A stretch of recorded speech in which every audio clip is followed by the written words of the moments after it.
What's up, everybody? How you doing out there? Welcome back to the show. This is last week's fights. My name is Thinker St. James, and tonight we are going over each and every fight from UFC 326, Holloway versus Oliveira 2, taking a look at the upcoming UFC Fight Night, Emmett versus Vallejos, and of course, talking through the huge announcement of the White House card. To do all of those things with me, as always, the man, the myth, the legend, the all-time great Ohio player, Mr. Chase Parton. How are you, brother?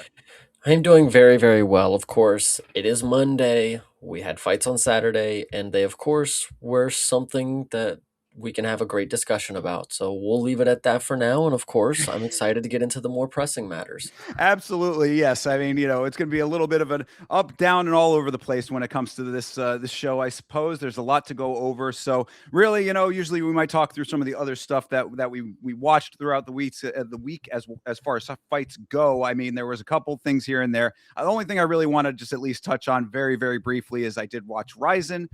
Patchy Mix made his debut in Ryzen. The only thing you really need to know about that, the card was very good. There were a lot of really good fights on the Ryzen card, so I would recommend watching Ryzen 52 if you have a chance to do so. And B, Patchy Mix looked just as poor as he did in the UFC in Ryzen. He looked absolutely terrible. He looked stiff. His striking was awful, and he ended up getting annihilated. Actually, I believe that was the first time he had ever been finished. I want to say. I think that's what they had said on there, that it was a full on. He was knocked out cold. So if that is the case, then it was fitting as a conclusion to that fight. So that's really all you need to know from Ryzen. No, absolutely. Love to hear it. Did not love what I saw from Patrick Mix in the UFC, but shout out to him. But quick shout out to the chat real quick before we get into anything else. Of We'll do it course. real quick to the two people who are here real quick. Mank, of course, I saw you here first. I really appreciate that, of course. And then Jeremy Hall. Love to see it. What's up, man? Absolutely appreciate you guys. Thank you for being here. And yeah, like I said, I just want to get that out of the way real quick because, of course, we have to get into the big, somewhat political elephant in the room, I suppose. Let's take a look at it. This is your announcement that was made just last Saturday during the event, during the UFC event. We had the big reveal of the White House card, UFC Freedom 250. And if you are watching right now, we have the fights listed out on screen. Of course, we're going to go over each and every one of these, at least, to talk it through a little bit. We are going to go into more detail as we get closer to the fights. Of course, we will be watching these fights. We will be talking through them at length of, as they are occurring. But we had to touch on them because they were revealed last night. So before we get into the actual nuts and bolts of it, Chase, overall impression, and then we'll go down the list. Actually, before I do that, shout out John Dong. I see you, Oh, man. And come on. now, yeah, now we'll get into it. Shout out Mank one more time. And so this card is very interesting because while it is just the what is it, 6, 7 fights? Is that what we got here? Um, six. I can't Six. read. Yeah, six Yeah, fights. 6 fights. I mean, at first we were told it was going to be bangers.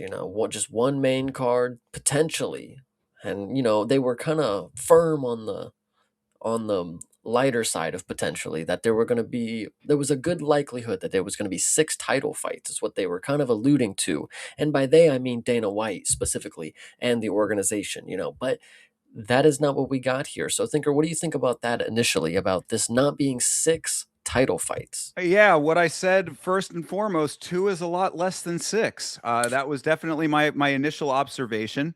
And then, I mean, really, the overall impression for me is it not the worst that it could be, of course, but certainly not what we were led to believe. I want to say that's really what I think it comes down to, because my big note, what I'd seen going around in the community at least, and I think Ariel Hawani has kind of led the charge on this, is that expectations were too high for this card. People were expecting too much, and I'm like, this card is taking place at the White House and has been sold to us as the greatest event potentially of all time.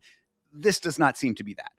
I definitely agree with you. I mean, I'm not gonna be. We'll definitely talk. Listen, we'll talk about these fights more in depth later. We'll talk about them individually here in a second. But I think the main thing that's missing, and I think it's the biggest flop on the UFC's part, is Kayla and Amanda.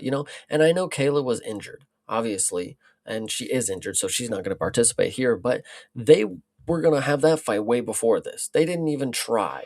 And that's like the most That could have been, to be honest. I mean, looking at some of these fights, I mean, Kayla and Amanda is low key kind of a banger in my opinion. I think that would end up being a really good fight, especially for being on this card. But they probably won't do that. You know, obviously they're not going to, but like they just weren't going to do it for some odd reason, and I don't know what that is. But the names that we got here, I mean, for fuck's sake, are we serious? Like, come on. That yeah, really. I mean, this is exactly what I keep going back to. And people love to be thrown around like their big brain saying, "Oh, if you don't like this card, you're a casual." And I'm like, "No, that is not what this is. Trust, I will be, I'd be on your side if it made sense. This is not that." So you're right. No Kayla versus Amanda, definitely that's a big loss there, or a big potential that did not happen. And then to me, I mean, no Conor McGregor and no John Jones. I mean, like, and I'm not a fan of John Jones, you know that very well, but these are names that would have made sense for a card of this magnitude. Dude, we have Sugar Sean O'Malley coming off of mediocre performances. What are you talking about? Like, this is a Right. great pull, you know? Yeah, and that's another one that had been talked about, O'Malley, without the Corey Sandhagen, which was a easy layup as an America versus America fight that could have happened here. But yeah, so I mean, like I believe that the sentiment that is going around with people saying that this is an underwhelming reveal for the magnitude that this card was sold to us as this $70 million or whatever, 60 million, 70 million, whatever, this multiple $1 million event that is taking place on the lawn of the White House. I believe that we were well within our rights to think that we were getting the best card that could have ever been, and this not necessarily being that.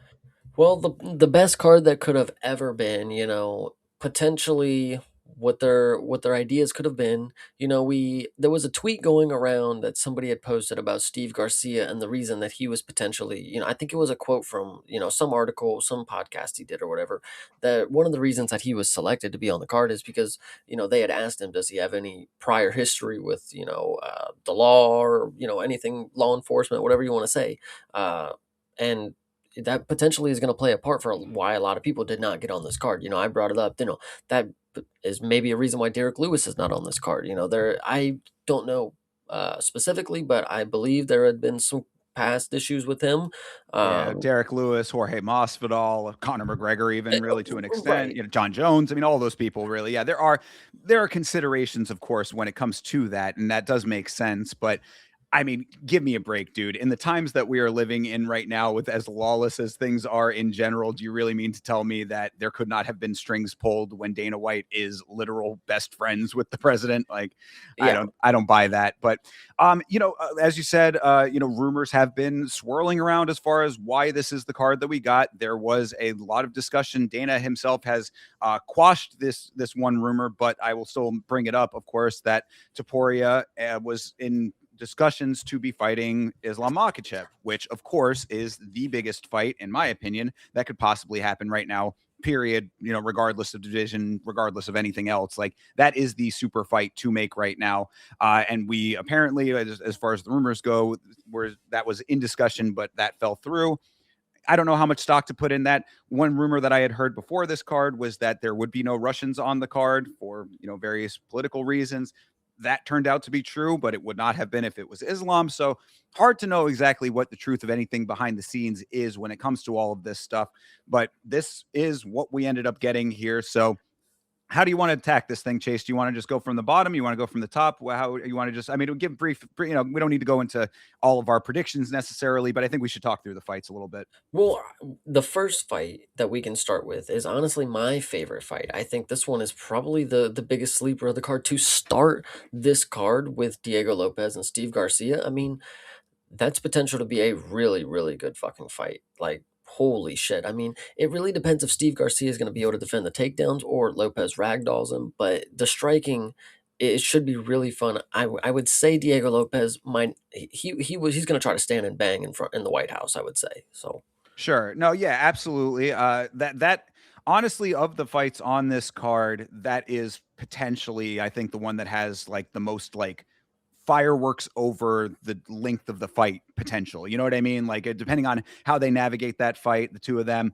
that could be a war that goes on for quite a while and could have some really choice moments. Garcia, as tough as they come, a guy who I think has been a little bit of a sleeper unnecessarily just because he's not a huge personality. But, if you are aware of Steve Garcia, you know exactly what you're getting out of him. Diego Lopez, obviously a household name and a fan favorite at this point. Kind of another another note, I guess a general note I will say is that a lot of these fighters seem to have failed upwards when it comes to this card. And I mean, I'm a huge fan of Diego Lopez, so don't take it as a slight to him personally, but Diego gets this odd second title shot that he didn't necessarily deserve with Volk, loses that, and is now on the White House card. Diego Lopez, if you guys didn't know, he's been on all of the biggest cards in the past, UFC, in the 2020s or whatever. So when it came to the 30th anniversary card on, 295 or whatever the hell it was, I don't know how they broke it down. There was a tweet about it he posted, but either way, there was that one. He was on with Alex, and then there was 300. They were both on, him and Alex specifically. But then when you got Diego Lopez, he was at the Sphere. Alex wasn't there, but then now come to the UFC White House card.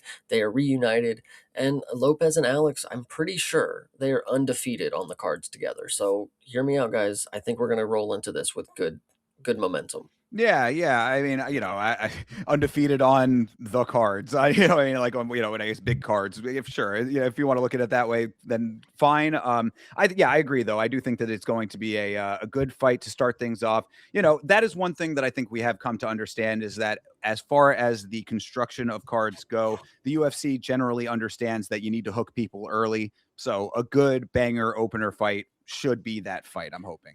Absolutely. And before we get into the second one, I actually see the chat talking about this one, but we're going to shut out the chat just one more time because we're Okay. getting a lot of traffic here right quick. Jeremy Hall, one more time. I appreciate you. Mank, one more time. Toby, thank you for stopping by. Yusuf, I appreciate you right here. This comment right here, Bo Nickel and Dowcus, big bullshit. That second fight, definitely big bullshit. We're going to talk about it, but we're going to shout out my boy, Marvin. Yo, hell yeah. Yo, indeed. Absolutely. Thank you guys. Appreciate you being here. Yeah, so I mean, going up the card a little bit, let's talk about Nickel and Dawkins. What we had said, or what the conversation, at least on some of my streams, has been is I don't dislike this fight in general. Do I think that it is worthy of being on the White House card? That's debatable. I understand, you've got America versus America here, so that tracks. Nickel, a guy who I would say is a dude who has a little bit of Dana White privilege. We'll talk about the next fight coming up with someone else who has that. Yeah, exactly. So, there's that. And then Dawkins, I mean, understandable that he has been getting better treatment now, but it is interesting to me that 3 fights ago, Kyle Dawkins was just returning to the UFC. I mean, this is a guy who was, he had the Mason Jones issue going on here. He had to go outside the UFC and get himself right, but has been looking great since he's come back, has been getting finishes since he's come back. So I do understand that element of it. And I'm okay with the fight. Am I okay with the fight for this? Debatable. Yeah, I mean, listen, Bo Nickel on UFC 300, that's the only thing that I find kind of crazy is that, when you look at these 3 names, Diego Lopez, Alex Pereira, Bo Nickel, they were all on 300. Actually, was Roofy wasn't? No, no, no, no. Anyway, so No. when you look at all these names, they were on 300 together. But then when you lump Bo Nickel into it, having him on the White House one as well, and we know that he's not necessarily the greatest talent. He's just the political guy in the sport that they need him on the White House card kind of deal. But it kind of bogs down the fact that you're like, 300 is the greatest combat sports spectacle ever. Bo Nichols on Bo facing Cody Brundage on it, and then you're like, here's the greatest sports event ever. And then you have Bo Nickel and Kyle Dawkins. It's like, well, you can't even like say that it's not political at that point. Political in the sense that like they just got to have him on there because everybody loves him. America loves him, so he's got to be on the main card of 300, even though he's a prelim fighter at that time. So it's just unfortunate to see that the UFC is supposedly not, kind of, they're supposed to take it by the books, judge every ranking by the books, but it is very leaning into the entertainment aspect, and we are definitely getting into that when it comes to these spectacle events. Sure. Yeah. I mean, look, this has to be a spectacle because this is what it is supposed to be. I mean, this is a spectacle event. So you need to make it as flashy as possible. Does Bo Nickel like signal that? not necessarily by himself, but maybe Kyle Dawkins with the run that he's been on can make that interesting. As I said, multiple times, do I like the fight? I think that it would be a fine fight if I saw that fight on your run of the mill pay per view as a Apex yeah, would be great. headlining an Apex card. That would be great too. That kind of thing is fine. Like, there's a number of places that it would make sense for this. And I keep looking down, and I'm not going to bring it up, but if you look in the bottom I corner saw this here, too. You need to click it. Yeah. I do. Yeah. Well, how about we go through the rest and I'll click Okay. it after that. But yeah, there's like this card that was like the mock-up of like what we really wanted, and it's like you compare that to what we're getting here, and like you'll see the difference in the quality level of what we were thinking it could have been. So, Dawkins and Nickel, we talked that through. Let's talk about Mauricio Hoofy versus Michael Chandler. Michael Chandler, this is the one that kills me the most. It kills me the most because of the matchup and then Michael Chandler. This man, I do not know what Michael Chandler either has on Dana White or has done for the organization behind the scenes, or why he is in the Dana White privilege camp that he is in. But you want to talk about failing upwards. Michael Chandler has failed his way onto the White House card after legitimate failure after failure. This makes no sense to me, aside from himself saying that he's Captain America. That's, just because you're American does not make you Captain America, except he's Mr. Inspirational Speeches. You're getting into the point that I was going to say. The only thing that I can think of is Dana White has personally seen, and we've actually seen it in the last fight with Patty. But Michael Chandler bleeds, and when it bleeds, it's red, white, and blue, brother. I mean, he is just a true American. I always think of him like an old like the old God damn, I can't even think of the words now. But either way, he's like an old Mustang kind of deal. Like he's the old Like a American muscle muscle. car. Yeah, Yeah. exactly. That's what I think of Michael Chandler. That's why he's here. He's the American muscle, like right on the card. I love that kind of comparison for him. Sure, and like again, I get it. Like, I'm not, it's not like it's not tracking in my mind as to why, but it's just hilarious that it is him after the lineage in this organization that he has had. I Yeah. mean, we have seen him lose so many times. We have seen him really, I mean, yet another time where, I mean, this was the really the funniest one to me was somebody had said finally Chandler gets to fight McGregor, sort of. You know what I mean? He gets to fight the discount McGregor and Mauricio Hoofy. I thought that was pretty funny. But the reason I bring that up is we've seen McGregor lose, and we've seen Chandler lose, and we've seen him tailing McGregor, begging for a fight for multiple years, at least multiple months and months and months. He was doing that about a year and a half. That's what we've seen from Michael Chandler, and now he's on the White House card. It's just absolutely crazy. Most of the people on this card have not been performing to the best of their ability, nor have that been showing in the stat sheet kind of deal. You have Diego Lopez, who just came off of 2 broken feet. Nobody's really mentioning that. He's been at all the events standing up and cheering. But, True. I listen, fractures, broken, same thing. Right. He's fine. He's gonna be ready for the White House, So which, well, more people, I mean, obviously, go ahead, sorry. No. I didn't mean to cut you off there. You're fine. I was just saying, I just wanted to at least, talk about Hoofy a little bit being on this card. Yeah. I mean, Hoofy obviously has the flashiness that people enjoy there. I think that, shout out to Meat Rocket in the chat. I see you, brother. I think what he's saying kind of tracks. Chandler can come through and probably just get his hands on him, wrestling him around. So that might end up negating the things that put Hoofy on this card, which kind of would make it a little bit of a wash. Yeah, no, I kind of like the thought process, but Michael Chandler not performing as the best. I don't know if I would put my money on somebody who's like 0-4 in the last, 4, whatever it is. So I don't know. Not, Sure. So I mean, all right, fair enough then. So yeah, Chandler versus Hoofy. Uh, think what you want to think about that after we talked it through. Next up is Sean O'Malley versus Amin Zahabi. This I think is actually a better fight than people are giving it credit for. But again, is it White House worthy? it's not White House worthy because Sean O'Malley has not been performing to the best of his ability in the last couple of fights. Not even really winning all, majority of them. And then the last performance, he really thought he did a lot more. He still has this overconfidence about himself, and he is a star, and he is American, so he is here. But in my opinion, uh, I I would have liked to see somebody else, pass the opportunity on to somebody else. Sugar Sean O'Malley, your time is up. But in all reality, I think Zahabi has a really good opportunity to shock the world here. And Oh, same. Yeah. it's crazy to think because I personally wasn't believing in him too much, a couple fights ago. But after Jose Aldo, after Cheeto Vera, this dude's he's a warrior. I kind of fuck with him. Oh yeah, no, he's legit. I've been with Zahabi for a while. He was just inactive for a really long time, and that I think was holding him back. But now that he's been a little bit more active, yeah, I'm okay with that aspect of things. And to your earlier point, O'Malley is a star. Is O'Malley actually as much of a star as the UFC wants him to be? That's my question. Because I really do feel like you want to talk about hot shotting in this sport. There is no greater example than Sean O'Malley to me. I mean, this is a person who was legitimately like engineered by the organization to be in the position that he eventually got to. Does he live up to that hype, especially now?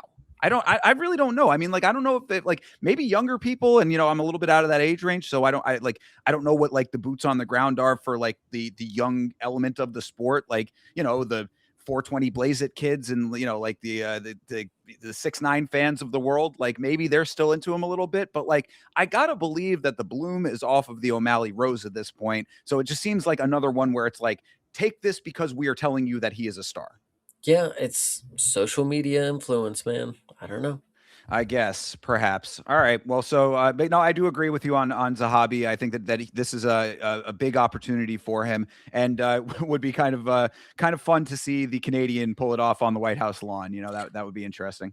Uh, Honestly, a lot of people were questioning why he was able to pull this off. I mean, I think one of the things that I said when I initially saw this is I was like, doesn't Zahabi have like personal ties to some person in power in the Canadian thing? I could be I swear they used to say this, or not used to, but still currently say this on like the commentary group. They're like, oh yeah, he's blah blah blah blah blah. His uncle's the such and such, or he's best friends with the Oh such well, and I mean, his brother is Faraz Zahabi, the coach at TriStar. no, but there's like something about it's like some prince, something. Oh, I don't know. Maybe that's something that I've has slipped by me, but Maybe the chat can enlighten me real quick. yeah, But perhaps. Let us know about Eamon Zahabi in the chat if you know what Chase is referring to there. But yeah. So I mean, while we're waiting to hear something back about that, we can move up to the co-main event of shout out this thing. CTE. Oh yeah, well, shout out to CTE, shout out to Tyler Betts, Audio Kitty Cat, see you as well, and earlier Sanjay, really appreciate seeing you as well, my guy. Thank you all for being here. Appreciate you guys. Absolutely. Now we can Um, talk about this fucking banger. Yeah, I mean, well, let's talk about it. We'll see if that's the impression. Obviously, this is Alex Pereira versus Cyril Gahn. Alex Pereira making his debut at heavyweight for the interim heavyweight title. Um, we all kind of saw the Pereira move up coming for a while now. This is your payoff for all of that. Uh, versus Cyril Gahn for the strap. Is that is that what we're doing here? Do you think that this is going to go how people want it to go? What I mean, you tell me, Chase, what are you thinking about this? You know, it's it's crazy to think that Alex Pereira could be the first three division champion. But he has definitely proven things that we have not thought he could do before. And not me personally, but the MMA community in general. He's been doubted a lot, especially after Izzy came back and finished him. That clip is still played on Twitter so fucking much.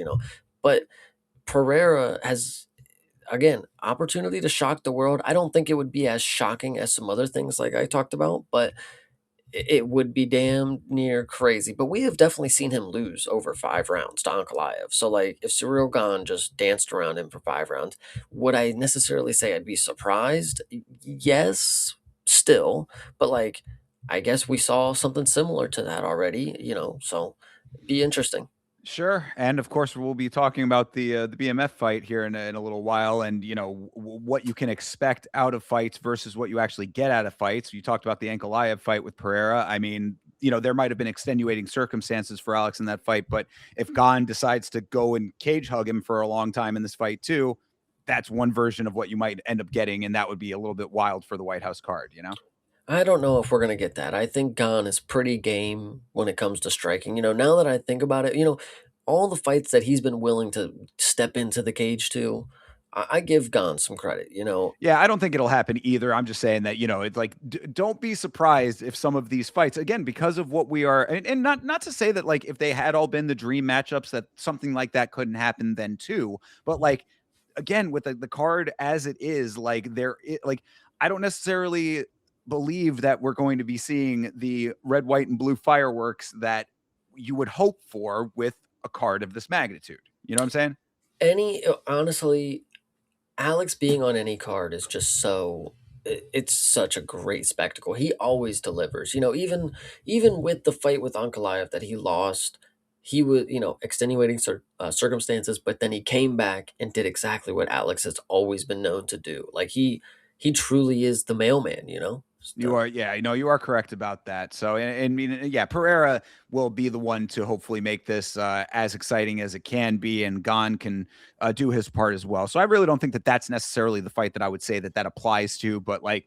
again, we talked about Hoofy and Chandler, Nickel and Dawkins. Like, just be prepared for some things to not necessarily go as well as Yeah. expected. So, all right. I mean, that being said, let's talk about the main event. It's Topuria versus Gaethje, a fight that I think a lot of people knew was going to happen. I mean, Justin Gaethje, the interim champion at this point. So, yeah, I mean, that was definitely going to happen one way or another, most likely. Not Islam versus Topuria. That, of course, was what I think everybody really was hoping for, whether it was here or anywhere. I don't care if it was in a parking lot at this point. That is the fight that needs to happen. What do you think about this version of things? I mean, we had to expect that Topuria was going to be on this one. Same with Alex. I mean, they were going to figure out a way. Did Dana pay off his ex? I don't know.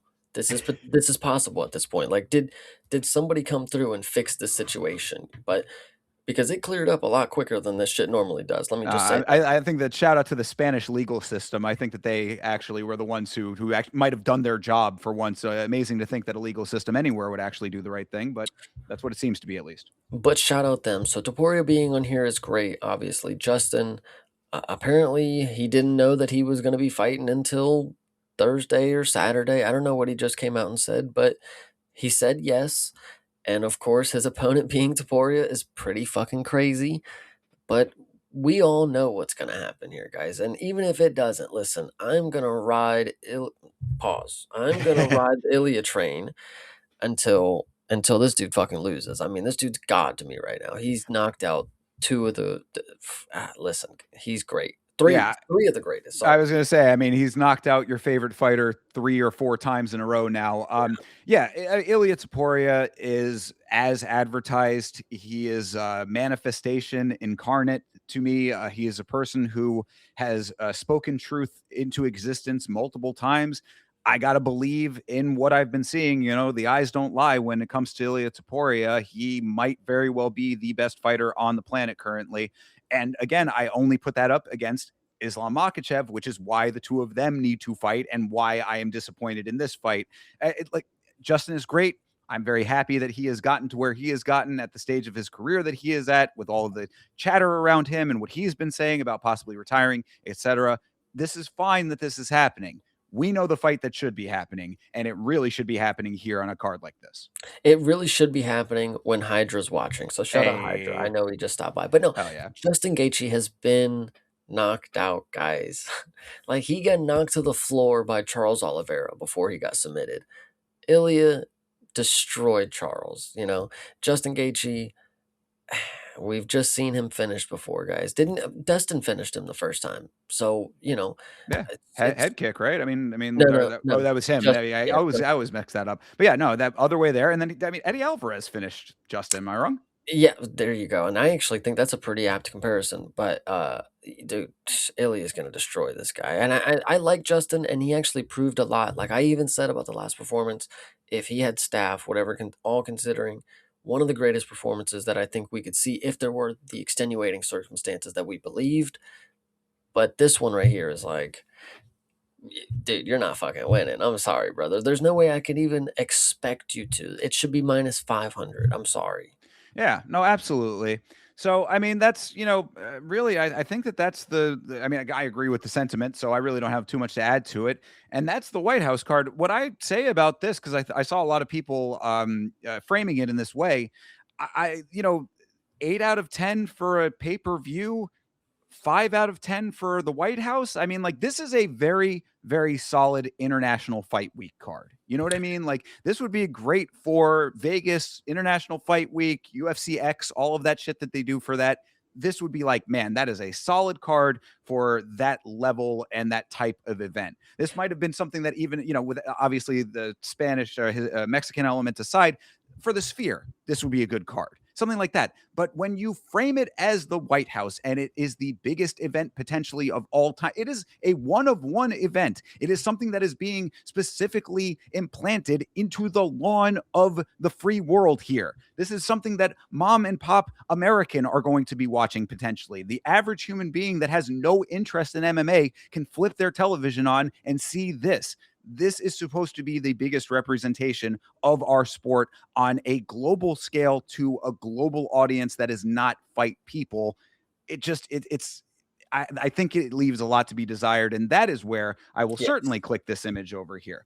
This was a fantasy version of the card, and I think that this is 10,000 times more, first of all, better card. Of course, that goes without saying, I'd say, but also a better representation of what we should have been getting out of this event. You know, it's just absolutely insane. When you look at this picture right here, and if you even wanted to click the one that they have next, that they removed the women's one, even if you wanted to do that, Oh, these yeah. are like just, just to be stupid. But if you look at these, like this is almost like an all-time card, like almost like this is like almost all-time talent matching up here that, when you think of a card that like if you want to put make your all-time greatest card, like you'd have like Anderson Silva in there, you'd have like GSP or whatever. These people would also be on those lists. Like that's the craziest part. And the crazier part is this isn't even like impossible. These are all people that could have signed contracts, That's could have yes. fought, they could have been called. The only one that's the craziest thing to think is Nate Diaz. And if you even offered it to him, he would do it just because he don't give a shit. Like that's just Yeah. what he does. Like Oh, I mean, yeah, you could switch a couple of these around. You could do Chandler versus Covington. You could do McGregor versus Diaz 3, which is one that I know a lot of people were talking about potentially being something they'd be interested in. Just for our audio only listeners, I'll just run this down real quick as to what this fantasy version of it is. It was Topuria versus Makachev, McGregor versus Chandler, Jones versus Pereira, Harrison versus Nunez, and Covington versus Diaz. Like exactly as Chase just said, these are all very, very attainable matches for this card. I mean, these are things that absolutely could have happened. All people that would have picked up the phone, like you said, Diaz potentially being the only one that might have been a little bit of a curmudgeon. Guarantee you, he would have come to the table for this. yeah, absolutely. It sucks that we're not getting this. I if you are people that keep up with Conor McGregor and the things that he says on social media, he had some podcasts that he was ranting on, and he kind of actually made a little bit of sense. He said, "I'm Conor McGregor. I'll sell out anything. They're gonna get guaranteed numbers on the White House. I'll be on the card right after it. Yeah, I've heard that. The speculation is that they're saving Connor for International Fight Week. I really think that basically what I've said about Connor at this point, just very briefly, is that I think Connor is at the stage and the position that he has gotten himself into with all of his outside of the cage activities that the UFC is potentially getting themselves out of the McGregor business at this point. I think they have come to understand that McGregor, even as a big name in this sport and someone who is easily recognizable, is not going to continue to be bankable going forward into the future. And all of the pullouts that he has had make that also apparent to the organization. What I think is going to probably happen is that he is going to be sacrificed to a younger, hungrier fighter and, make a name off of McGregor's back that way. And then that'll be the end of it. So if it does end up happening on International Fight Week, that's fine, but it should have been the White House card. I mean, there is no more when you think when the average person, not us, but when the average human being, your grandmother's best friend who she plays mahjong with, when you say cage fighter, McGregor is who she thinks of. He should be on the White House card. That's again why I said John Jones at the start of this thing. I don't want John Jones to be on the White House card personally, but I understand why he should be on the White House card. Yeah, no, absolutely. And I was actually thinking the entire time you're talking about Conor McGregor's going to get some prospect to, they're going to build off of him. If Conor McGregor's able to make middleweight, Bo Nickel has an opponent waiting around the corner because they obviously want to build this guy up like no other. Like, Sure. Jesus Christ. Whoever it would have been, it doesn't matter. Connor is the name, and whoever else gets the shine. You know what I mean? It doesn't matter who that other person is in that equation. He is the name. I mean, that's how you milk that last little bit of star power out of him, is by putting him on a card like this and having it be in front of the entire world. putting them on International Fight Week or any other card coming thereafter, that's great. That's certainly fine for the fans and for the contingency of people who still believe that it's 20 fucking 17, I mean, that's Yeah, fine for them too. But like, as far as utilizing this card to the potential that it was sold as, massive fumble as far as I'm concerned. I definitely agree with you. I mean, it just sucks to think that these are all attainable in the way that they're all healthy to an extent. Kayla Harrison, not necessarily, but like healthy in not in fighting shape, but in the testing pool, at least for Conor McGregor. John Jones is retired just because he doesn't get his way. Taboria, all aside with the divorce, Pereira going up a weight class. Like it's not like a couple months ago you could post this and it's like, oh, Pereira and Jones, that's a fantasy matchup because Pereira's light heavyweight, even a couple years ago, whatever you want to say. But like now, yeah, he's going to heavyweight. He's having an interim matchup, but it's like Jones just has no fight and he's like the greatest of all time. And we couldn't have got him against Pereira. Like, whatever. I don't know. Yeah, well, at least we got to see a very spirited crash out from him. That was certainly fun to watch him imploding drunkenly on Twitter as he always does. Yeah. Has anybody checked up on his family? Has he done anything crazy yet? Yikes. Yeah, somebody might have to go out there, check things out. But either way, I mean, I guess that's really about it when it comes to the White House card. Any last thoughts before we move on from this for now, as far as the announcement, everything goes? I know that Dana was on the broadcast, on the numbered event broadcast, talking about it. I wasn't listening to what he was saying on there, so I don't know if there was anything important that I missed in that. But I don't know. Kind of Is it? didn't give a shit, bro. He just, hey, this is the fight. This Yeah. these are what we got, guys. So yeah, I mean, then good. Yeah, well, then good, because that's kind of what it feels like.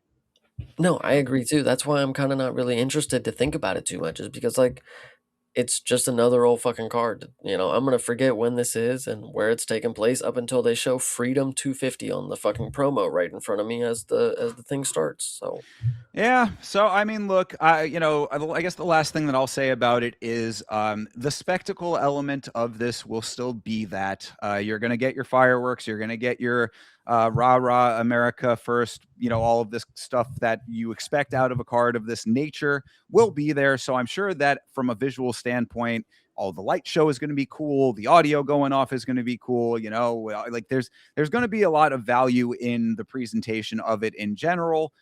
As far as the fights go, we kind of just said what we thought. okay, so we have Michael Chandler, we have Bo Nickel, Kyle Dawkins, Sean O'Malley, and Justin Gaethje. What are your four American themed songs that they're gonna come out to? I'm a real American. The Hulk Hogan. That one's got to be one of them. I'm gonna say Michael Chandler has that one for sure.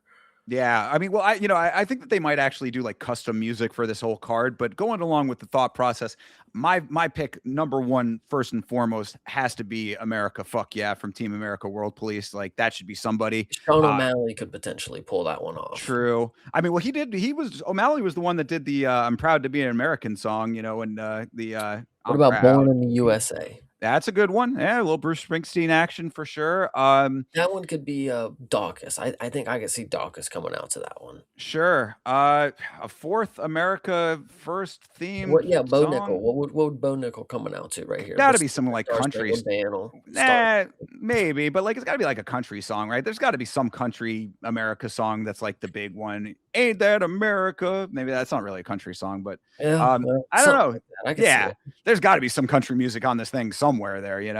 Oh, Kurt Angle. That's a good one. Yeah. That's not America themed though. Yes, it is. Come on. Anybody out there, chat, roast him right now. They're gonna try to tell me Kurt Angle's song is not America themed. You're It's an gonna instrumental. it's like the most known It's like that is known for America, and I'm telling you, chat's about to get on you. But either way, Oh my god. Justin Gaethje, I don't know what he would come out to, but he's gonna come out in his skull cap, and it's gonna be over his eyes, just like Tommy from the fucking Warrior movie, and it's gonna be a really good one. I'm excited. Oh, I mean, honestly, this is a sleeper banger, though. Hydra coming in with a little John Denver Country action, roads. saying, "Yeah, country roads." Like it's a beautiful song, so I'm okay with that. Yeah, no, absolutely. That is a good one. All right. Well, look, I mean, we've talked it through, guys. You kind of got our impressions of this thing. Obviously, this is a very big event, so this will not be the last that you will hear about this for right now. But of course, this was the big announcement on the 326 card, so we had to get our initial thoughts about it out into the open. Continue to let us know what you think in the chat, and we will circle back around to it when it's appropriate. Circle back around to it, eh? Absolutely. I'm excited.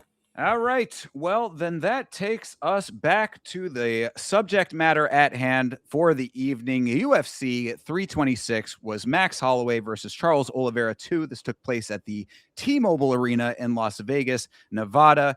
Chase, starting this thing off, what were your initial impressions of this card as a whole? Before I came into it, I was not expecting too much. I mean, obviously, this is a pay per view that has a title fight that's not necessarily a real title headlining it. And the main card is good. I really like the main card on paper. Prelims did not make their way into my heart off rip. I had to watch them a little bit. And to be fair, I kind of like this card. I've been really positive this year, guys. I think 2026 has been a year for me to come around that like I'm just enjoying myself, I can't really say too much more. I appreciate that, and I'm glad that you take that mindset because this card, I mean, off rip, this card was very hard for me to make predictions on. I did absolutely atrociously on my predictions when it came to this card. So, I didn't have a great mental impression of like what was going to happen. That being said, after watching it through, I thought that this was one of the most cursed cards that we have had in the Paramount era. So we'll talk through the details of it. But yeah, I was severely underwhelmed by this card in a number of ways, save for a couple of choice moments. So we'll get into the fights though. No, I definitely agree with you. This was this had a lot of stuff going on, and I'm excited to talk about it. Like again, that's how I know it's a good card. Is like when there's a lot going on, and I can come into Monday and have not and just have an endless script to roll off of, kind of deal. Absolutely. Yeah, we got a lot to go through. One last thing though that I do want to give a shout out to because I think that this was one that we've severely overlooked. Shout out to the homie John Dong saying that Party in the USA by Miley Cyrus would be a great walkout song for somebody on the White House card. Yo, John, very, very banger right there. I hate to say it, but ever since that stream, I think we talked about like what are the American theme songs? Like what are the songs for America? That one has actually slipped every conversation. John True. Dong, that is a good one. Yeah, absolutely. Most definitely. So, with that being said, let's start this thing off at the beginning, which is a good place to start. Look, American Woman is a fun song. Too bad we don't have Kayla Harrison, but whatever. yeah, really. There you go. Yeah, if it had been Kayla, that would have been perfect for it. Sure. But all right, let's talk about this card here. This starting things off is Luke Fernandez versus Hidalgo Bellado. Uh, who would have thought that Hidalgo Bellado would be one of the highlights of this card? Honestly, guys, I thought it was possible. I really thought it was possible that I Rodolfo Bellato is a very tough fighter. He's not necessarily the toughest. He's not the most skilled, but he is like entry level tough. And I think that is perfect for this. You have a guy who won his matchup on Contender Series, 13 seconds, I think, 16 seconds. He's never been tested at this level. He doesn't know what toughness is yet because this whole first round, he looked really fucking good. He actually had some really good striking. He was making Bellato look like fucking dog water. And then just one crazy uppercut that the camera barely even caught. Like you can't even. I watched it like 4 times. The shot that knocks him down, I mean, it virtually just comes from nowhere. It was they were in the clinch, and Luke Fernandez was dirty boxing him up like early on and doing really good work.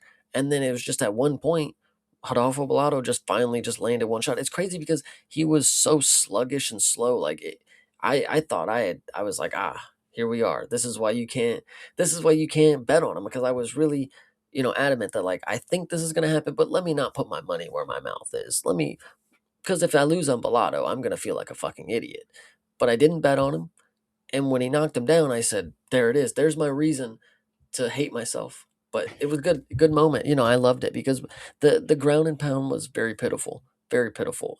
He obviously got the finish, but it wasn't anything devastating. It was enough to make the ref understand that he's not defending himself and like he's got to stop it. But Bellato, just a very tough punching bag for the moments that he had here, and shout out to him. I was very confident he'd get the finish. I thought it was maybe gonna be a submission, if anything. I thought he'd knock him down and get an RNC or something, but ground Sure. and pound, we'll take it.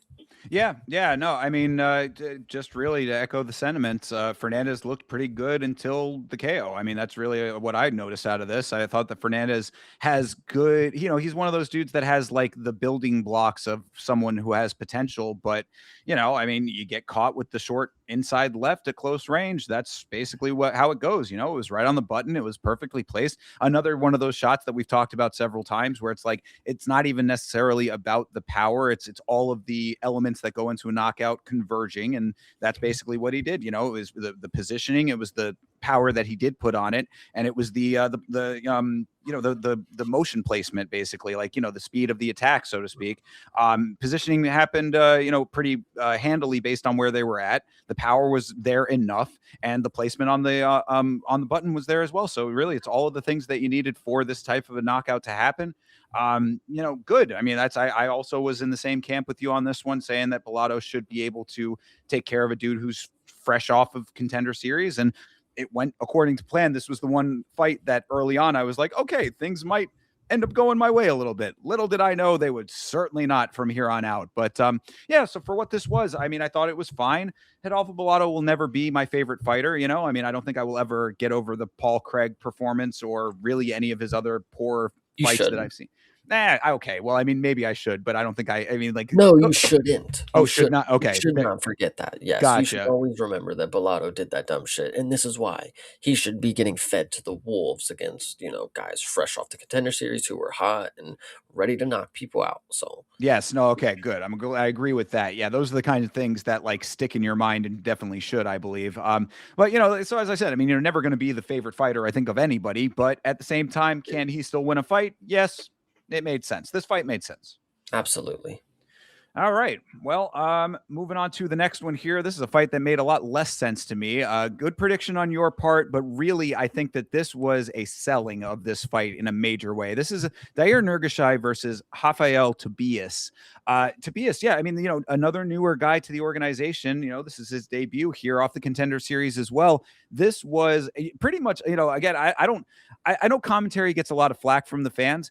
This was one that I think that they were calling pretty correctly as far as the mistakes that Tobias was making, because I think that there were noticeable times where he definitely sold this fight, and then there were other times that were like just low fight IQ moments. I do not know how many times this dude Tobias can take a front kick to the stomach and just not do anything about it. I mean, like, he had to have gotten kicked in the stomach a good 40 times in this fight. I mean, like, I don't know what the actual number was, but it felt that way.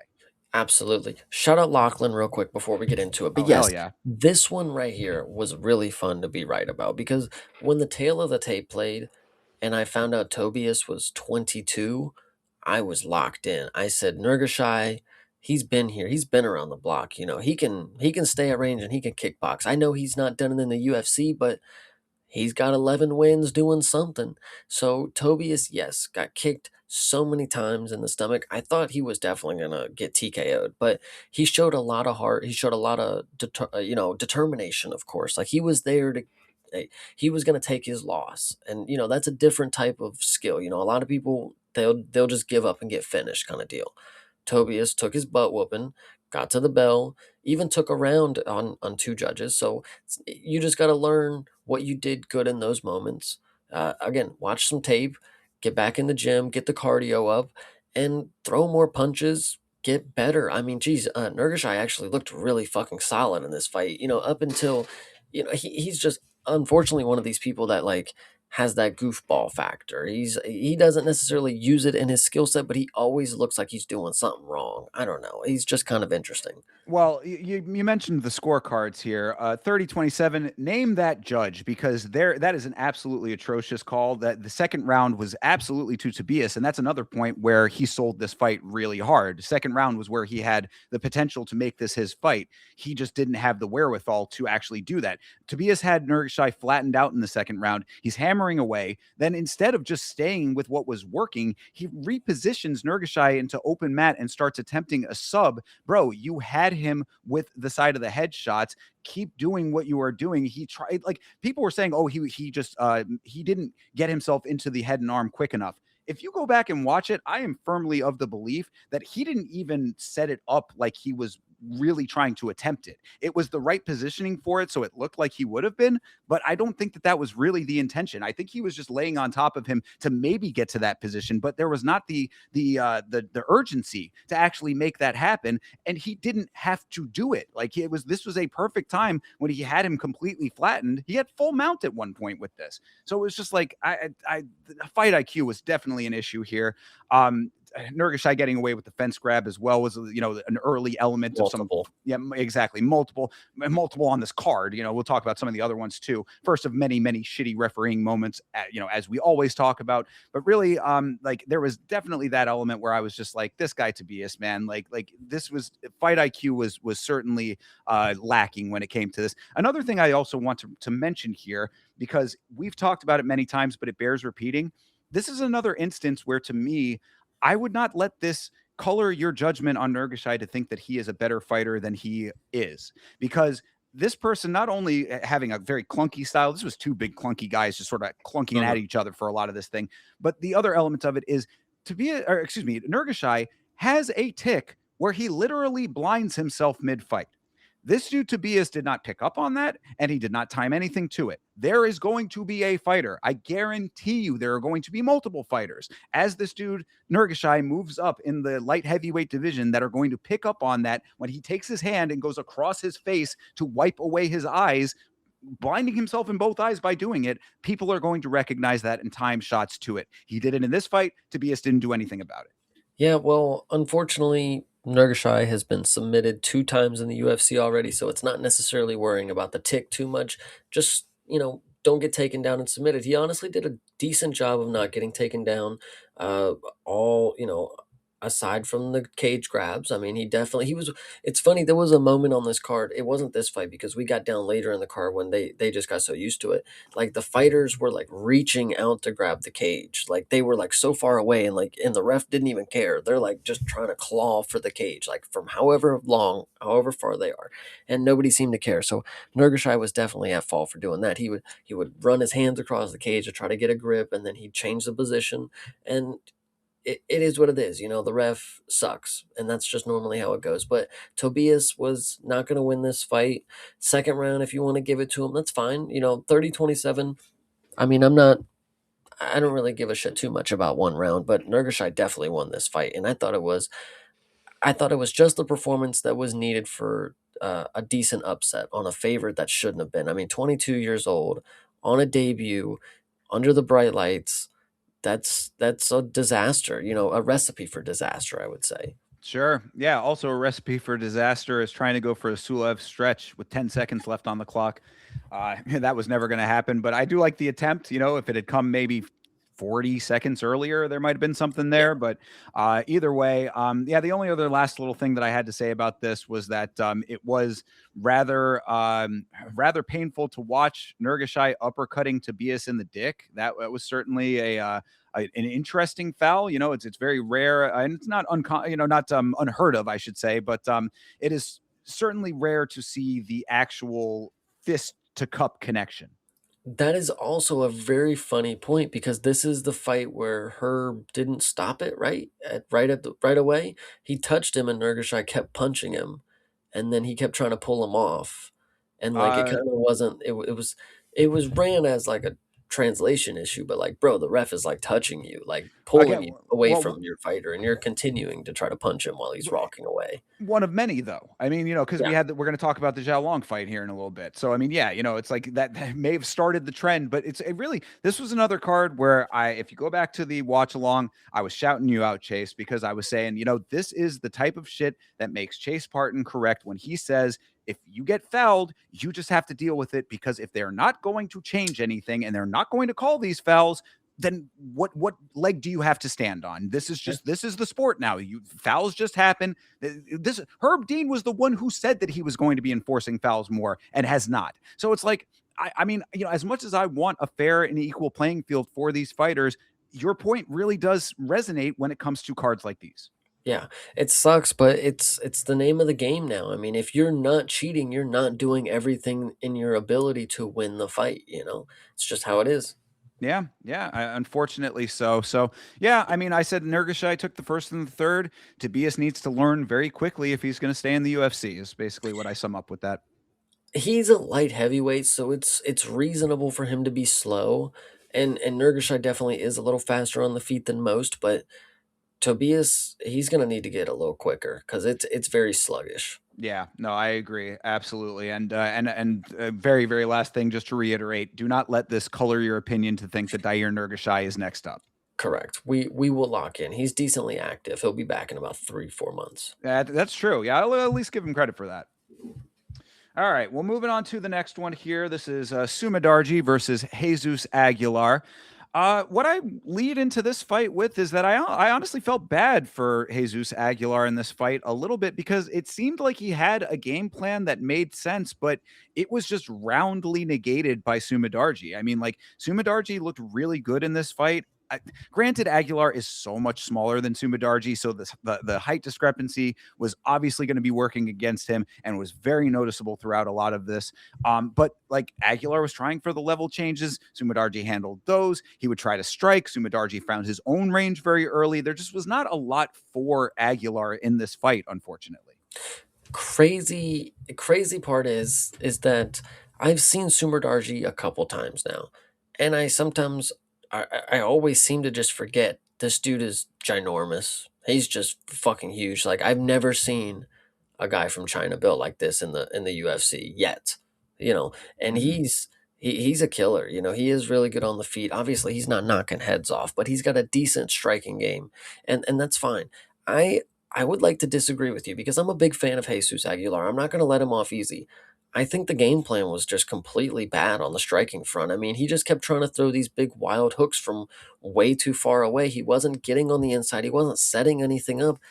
I'm not going to say I know what he could have done to do something different. It's a tall task, literally.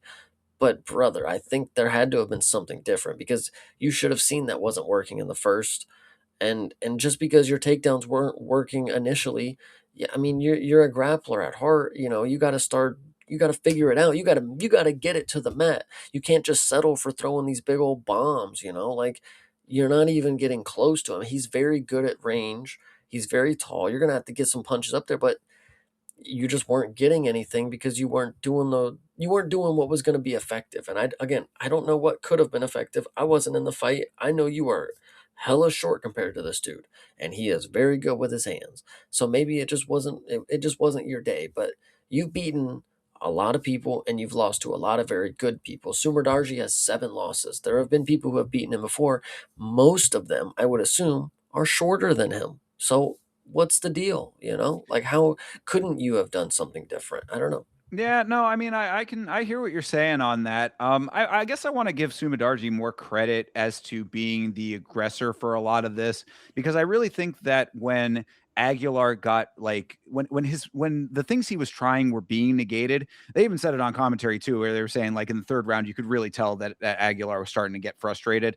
That was tracking to me. I mean, like when you have everything that you're doing being negated just time and time again, really the big one to me was in the second round. There was a time in the second round where Aguilar did get Sumidarji down and he got reversed on the ground. I was like, that's really the end point for me on this one because it's like when you have that one moment where you finally get your way a little bit and then there's an answer for that too, then it's like, yeah, really, there, where do you go from there? So I can understand the frustration being mounting over the course of this thing, and that comes from Sumidarji. I think it was CTE who said it on the watch along. Shout out to him. He was saying that Sumidarji is right at the level of being a middle of the pack, like just in that top 10 conversation flyweight, and that is where he's going to stay. And that being said, I think that against an opponent like Jesus Aguilar, that is what you get out of a fight like this. You know what I mean? You got a very solid, fundamentally sound fighter in Sumidarji. The one criticism that I had, or the most glaring one, is that you didn't see much of a determination or an urgency to finish this fight. You know, so it's Yes. like that would have been something that I think could have set him apart with this. Even DC was saying, you know, he could have been. They turned up in the last 10 seconds, and DC was like, "Oh, he could have been doing that all fight." I agree. I think that could set him apart, but he's not that guy. He's a middle of the pack, solid fighter. Fundamental game plan works for him. this fight turned out the way that it did because of all of those factors. Yeah, I would say the same thing. Like his striking isn't for it's he's not a killer. You know, he's very not passive, but he's very light when it comes. He's going to go 3 rounds with the striking. You know, it would be different. You know, with a person with this record, you know, we could have a lot of hopes and think the ceiling is a little higher than we once believed.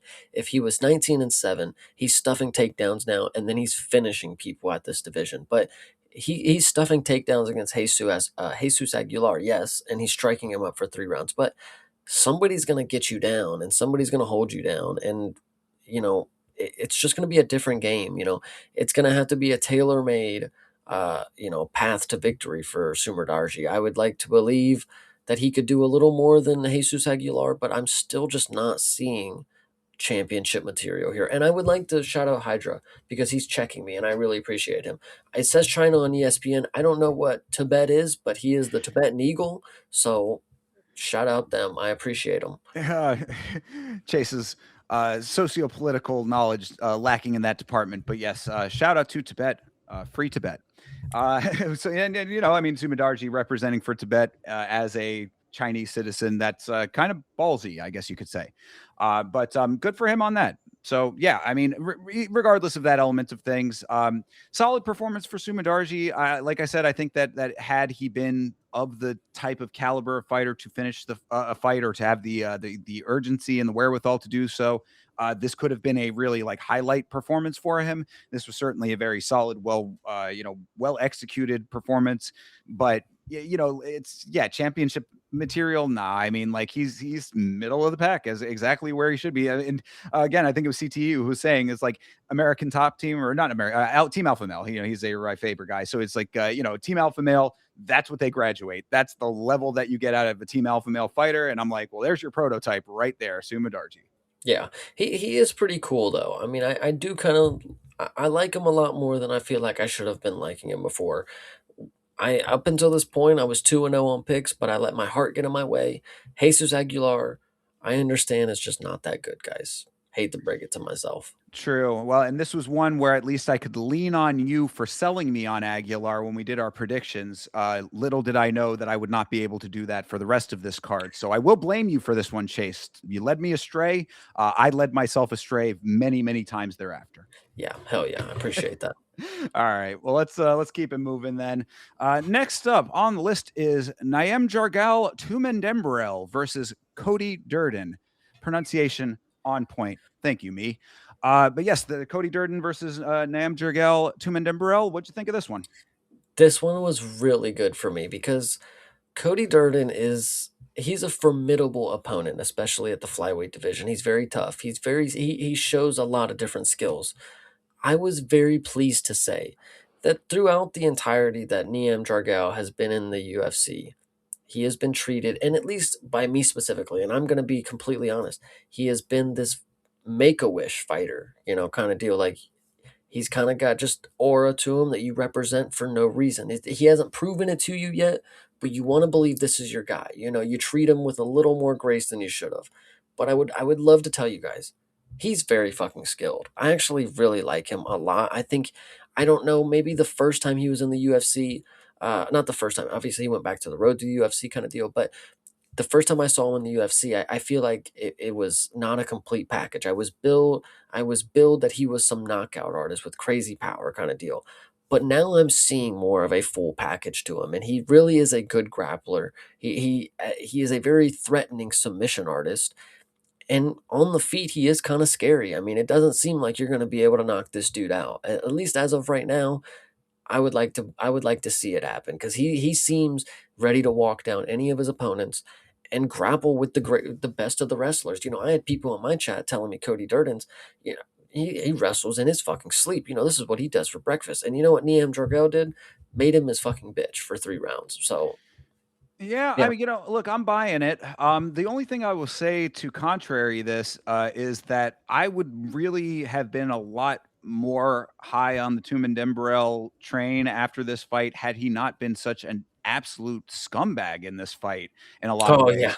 I mean, bro, it's like he elbow to the back of the head and a shot after the horn. I mean, come on, dude. That's serious. What the fuck moments right there. It was 2 shots after the horn. He did it in the second round. He, like, tried to up kick him or whatever, or maybe Cody was on the ground and he threw some, shots, and then Cody pushed him off, like, "What are you fucking doing?" And then at the end of the 3rd round, bro, he threw, like, a full-on combo after the bell, and I think it's really funny because with a guy like this, you obviously can make the memes, like, they who's there to translate these rules for him? Did they send the rule book over in the Tibetan language, the Mongolian language, whatever you wanna say? I don't know, because clearly he don't know what the rules are. He don't know what bells are. He's never heard them. Oh, bullshit. Well, that's the whole thing, and that's actually why yet again, I will give you the credit there, Chase. I thought your idea about having it for every fight, sending the rule book in their native language to them, I thought that was a fantastic idea. But regardless, give me a fucking break. It does not take a translation or, it does not take a rocket scientist to know that when you hear the horn, you stop throwing the shots. This dude is scummy, bro. So, I mean, like, it's unfortunate too, because as I said, I agree with you. I thought that this was a really solid. First of all, this was a very wrestle heavy fight where one dude was better at the wrestling than the other. And when it's Cody Durden, who is one of those people, that speaks volumes to me, because even though we have seen Cody Durden lose a number of times and he's not the greatest in the division, he is still a very fundamentally sound wrestler. Like, I mean, like, he has the technique and the skills in that department. We've seen him pull off really nice submissions in the past before, like, ones that you're like, wow, I didn't expect that. So, like, he is the exact right person to, if you can be better than him at that game, you look good doing it. But I mean, like, Tumen Dembrell, those little elements of it kind of piss me off when it's like, other than that, it would have been like, man, this dude really is that guy. I think you gotta give him hear me out. I know it's asking a lot, but if you just hear me out, you gotta give him a little bit of a break. Because when it comes to somebody like Niem Jargel, I wanna give him the benefit of the doubt because he has a level of primitive to him. Oh my God. No, listen, hear me out. When he hears the bell, it's like an elephant, right? You know how they do like the yeah, that's what he hears, and he's ready to go skin an elephant. Like, it's just in his nature. He gets crazy when he hears loud sounds. He just, like, gets all amped up. Like, you gotta stop him, dude, or he's going to kill Cody Durden in the cage. Like, I truly believe this. Listen, guys, Ian Jargell is a really cool dude. Don't let his fighting persona sway you. He is just a killer inside the cage. You gotta stop him. Chase really believes that when he puts that big hat on that he was wearing after the fight, that he transports back to the 1400s, I said this, dude. He fights as if he's fighting for Genghis. Like, dude, he's on the front lines for him. I swear. Oh my God. All right. Well, I mean, yeah, chat, make draw your own conclusions, I suppose. Yeah, no, look, I mean, as far as the actual nuts and bolts of the performance, I mean, I think that there were like, he was doing so well, Naim Jergal, that like there were times where Cody really needed to save himself and was not doing it. That I think also is a big point about all of this. Like, Tumen Dembrell was definitely leading the dance in all of these exchanges. This was another one of those very long one round of kind of the same thing happening. But when Cody Durden is on his back, hands up to the sky, looking at the referee for savior, like, bro, you have to be the one to make that happen. I said in the notes, Cody looking to the ref to save him from valid active wrestling. Bro, you're supposed to be Mr. Wrestler over here. So come on, dude. That's how you should know that he's washed, like, there little things add up, and if you're doing that type of shit, when you look at Giga Chikadze, Kevin Vallejos whiffed a shot, he put his hands up and then immediately gets clobbered with a spinning back fist. It's like the little things they add up when you get a little older. Now, it didn't, actively, like, get Cody Durden, like, caught up in a submission or anything, but, like, you looking at the ref knowing damn well this is fine, kind of deal. Right. It's just a bad look for you. And Niem Jargel, again, this dude is a lot better than I feel like I was giving him credit for, and I think that a lot of people were giving him credit for. He genuinely does have skills that I think they're making me think that in flyweight he's at 10-1. he could be a force. Seriously, it's still possible. Fair enough. Hopefully he tightens up as far as, all of the actual rules and regulations of the sport goes so that I don't have to keep thinking about him as a scumbag. But yeah, looked good in this fight. Cody Durden on the other side on a 4-fight losing streak now. May not be long for this promotion, perhaps, I would think at this point. Absolutely. The only thing that I'm thinking about, we talked about where could the UFC or any other promotions, we got the pyramids, we got the White House. Where's the Terracotta Army, guys? Mr. Niam Dragal, we could get us going right in front of his home territory. I'm locked in, man. I like it. UFC True. Mongolia, shout out. I mean, either that or you have him go up a number of weight classes and he can fight Miktabek Orlabai for ownership of the cave. Yeah, absolutely true. No, I there was a really funny thing that I said, Niam Dragal, when they weigh him, they get the scale, they put the horse on, then they weigh him, you gotta subtract the horse's weight, of course. He comes with it. Indeed, indeed. And I just to have to put that one up there real quick. Chase on the way to Mongolian cancellation. You But know, I love this dude, man. Him and Miktabek, like and Javier Reyes. These are my top three cavemen in the UFC. Salty I, Bobiev does count too, as well. Oh, that's my guy for sure. I'm a big fan of him. So yeah, fair enough. Look, hey, I welcome our new wave of Mongolian fighters of the region, Caucasus, whatever. You know what I'm saying? Like that. Shafkat too, obviously. Yes. Exactly. You know what I'm talking about. So I welcome it all. I think it's great. I just don't want him to be an absolute scumbag. So please stop hitting people after the horn. That's all that I ask. I mean, again, not like it mattered. Not like it mattered. No, Really, that was and I'm not going to keep harping on this, guys. You hear it every fucking week. So what's the point? But you would think that after the second time, you know what I'm saying? If you do it the first time, it's okay, whatever, you're caught up in the moment. The end of the fight, a late shot. I mean, I gotta believe that. I was waiting. I saw, I think it was Herzog who was like leading him by his hand, and at one point I was like, "Is he going to take a point after, after the horn? Like that might have been appropriate." No, nothing. So, just not that it matters, but it would be nice to think that these people could actually go in and just fight, like actual professional fighters. And Sanjay, listen, I don't know what the Mongolians are up to, but if they got good barbecue, they are fine by me. Well, Sanjay, a man who knows a thing or two about good barbecue, so I would listen to him. Hell yeah. Oh, a Borat region thinker. Jesus Christ, get it right. Fair. Sorry. All right. Well, whatever. Anyway, anything else on this one? No, this was fun. Loved it. Good deal. All right. Well, let's move on to the next one here. This is the fight that I think kind of stuck out to me the most on this card, which I know might be slightly surprising to people, perhaps. But this is Alberto Montes versus Ricky Tercios. What I say about this is that what's the guy's name that you were talking about last week? Reyes, was it the dude from Venezuela? Is that Colombia. Colombia? Is Reyes his name? Yes, Yeah, Javier Reyes. Javier Reyes. Yes, exactly. The way that you were talking about him, I kind of got a little of that feeling out of Alberto Montes. I mean, granted, Alberto Montes has this like signature anaconda that he pulls off or whatever. I think you put that to the side.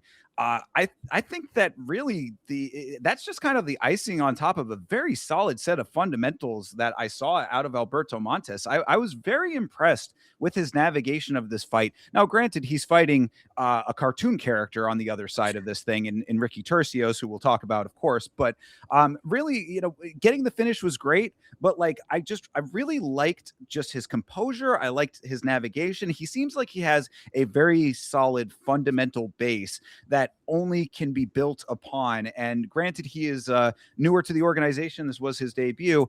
I think that really the ceiling might be pretty high for this guy. This is one that I think has a little bit of aura. This one is interesting because, yeah, we don't know anything about him. We only know that he looks like Ilya.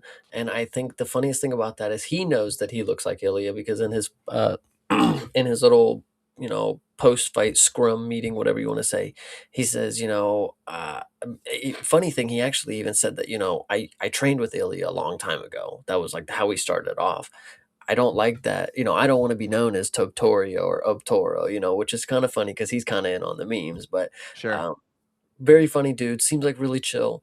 And of course, locked in a submission win. We don't see that many submission wins anymore, guys. If you find somebody that's a submission finisher, it does start to stand out. I mean, when you look at Amosov, right? When he came in from the Ukraine and he got a submission win against a very high level grappler. I mean, it's something to take note of. Ricky Tercios is not somebody who gets finished, that often by grapplers, that I know of. Like, did Raul even sub him away? Yes, he did. Okay, so on the level of Raul, back when Raul used to be an actual finisher, we'll talk about it in a little bit. Sure. But Alberto Montes, I mean, is he going to be able to get the Anaconda choke after this? Probably not. I mean, eventually it's going to hit a wall. I said this about Walter Walker. You're not going to be able to go into every fight and do the same thing. I think this is where a lot of people get caught up on their betting too, is they look at a fighter that we'll talk about later specifically. They look at a fighter and they see them do something once or twice. And then they say every time, oh, they're just going to do that to this fighter. Oh, they're going to do that to this next guy. They have to game plan. They have to do something different. They can't just do the same thing because the other opponent, they know that's their primary thing, then you got to switch it up. You got to mix in the martial arts. But a lot of people get caught up betting because they're expecting the person to go for the submission every single time when they got to change it up. So I think Alberto Montes, thankfully, he has a lot of all around skills, that it's not just an anaconda choke that he has. Decently sound boxer, very technical. We'll see about the power. I mean, Latino chin, we'll see. But I think this is a pretty damn good prospect. It's unfortunate we didn't know anything about him because listen, I'm not going to say I would have picked him if I knew anything about him, but Ricky Tercios going up a weight, him getting the finish, Ricky Tercios being a very good grappler, Alberto Montes, pretty good. I like it. Yeah, well, I mean, Tercios, perhaps a good grappler at times, but in this fight, I mean, this was a meme performance if there ever was one. Tercios out here doing the war cry, bouncing all over the place, basically doing anything and everything but fighting effectively.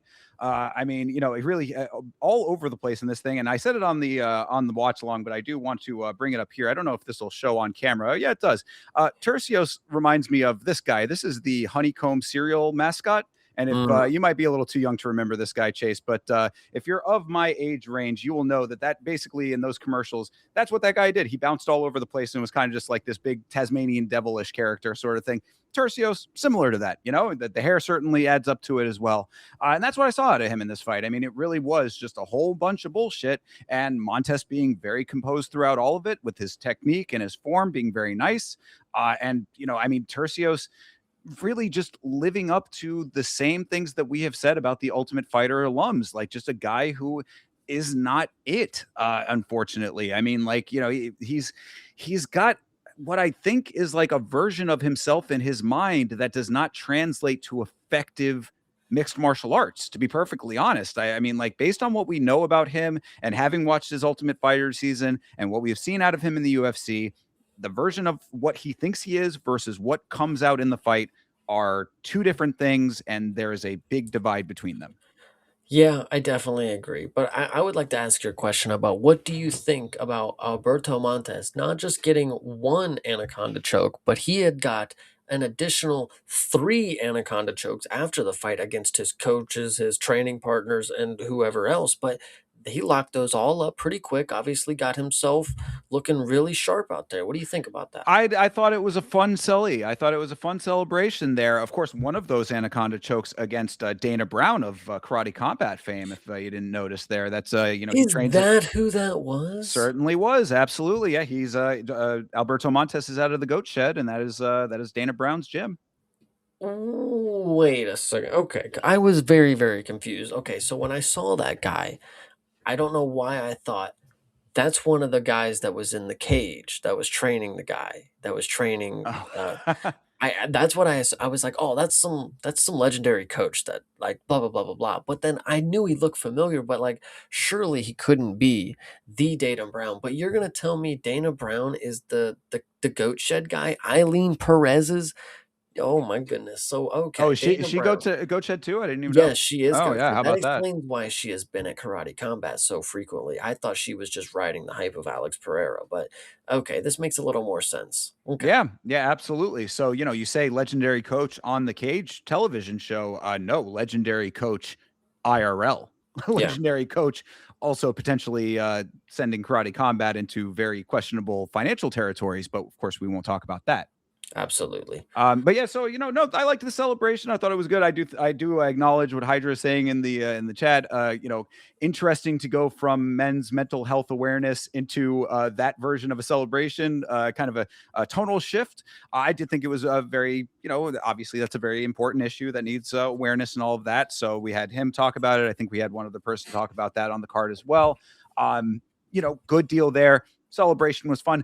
As I said, man, I maybe didn't articulate it as much as you did about Javier Reyes, but I have that feeling about Montes. I like, and I'm not even just putting it all on the Anaconda. I mean, it's cool that he has his own little signature Anaconda or whatever. That's a nice little addition to everything. But just based on pure fundamental ground level baseline when it comes to him, he's somebody that I'm watching out for. Well, Mank said it best here. He ain't a jujitsu nerd. He knows striking. All So right. Alberto Montez, love it. I love it too. So good deal there. And I mean, as far as Ricky Tercios goes, I got to think that his days are numbered at some point, man. I even being an Ultimate Fighter guy, like that's got to have its limitations. And he is now 13-6. Yeah, normally moving to the next weight class and losing immediately, not a good look. Right. So Yeah. No, absolutely. So we'll see what happens for Tercios going forward. But yeah, he's running out of options, I would say.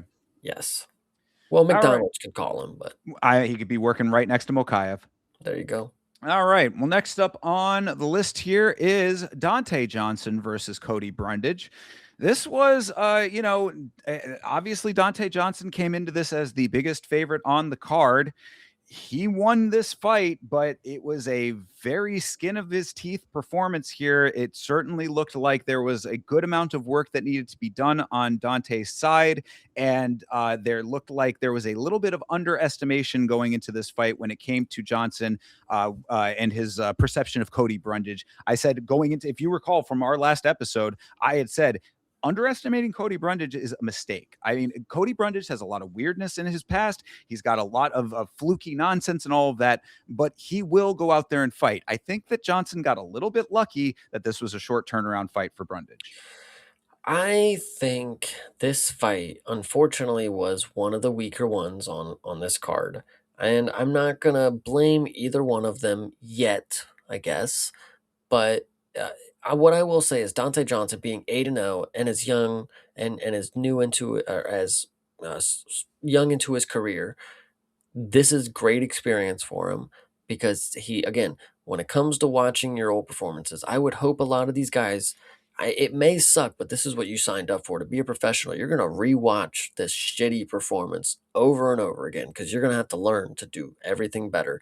And by everything, I mean there's a whole lot. And again, I'm not going to be the one to tell you how to do it or what to do great because again, you got the win. Split decision, crazy. I will tell you that is crazy. That it should have been unanimous. Mm. But coming into this fight, Dante Johnson had posted a picture of him training at Mayweather's gym, with Floyd Sr. or whatever it is. Yeah.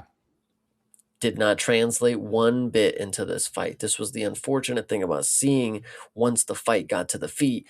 Dante Johnson had a lot of confidence in his striking, in his power. You had the fucking commentary crew bringing up that Dante Johnson said he could be the first triple champ, 3-division champ, and I'm sitting here saying, brother, I'm watching you strike against Cody Brundage, and it is not looking that good. Let's hold off these remarks, commentary crew, because you're making him look 10 times worse by saying shit like that. But the striking, albeit looked confident, it looked uncomfortable. It looked as if he was not out there doing something right. And he just got done training with Mayweather. So I'm sitting here thinking this dude fucked him over. Like, what the hell? So I don't know, man. This was crazy. No, yeah, a lot has been made of the stance and the cadence of the movement and stuff. What I said is, if you recall, Chase, early on, now not in her last fight or the fight before at this point, but I believe it was either her first or second fight. I had a couple of choice words about Claudia Saigula and how she used to like hold herself. She sort of had this herky jerky, sort of like almost like a bobblehead kind of thing. I think I not in the connotation that one normally would use it, but I said that it almost had like kind of a chicken like sort of chicken head kind of thing. And I'm not calling her chicken head. I'm just saying that that's what it looked like. I kind of saw a little bit of that out of Johnson in the way that he was carrying himself. Hands low, chin high was an understatement in a lot of this. Now, granted, the first strike that he threw on in this fight, like Brundage got right underneath it and went for the takedown. He was way too casual with that too. So my point in bringing that up is you've got a confidence in the hands paired with a stance that is noticeably awkward.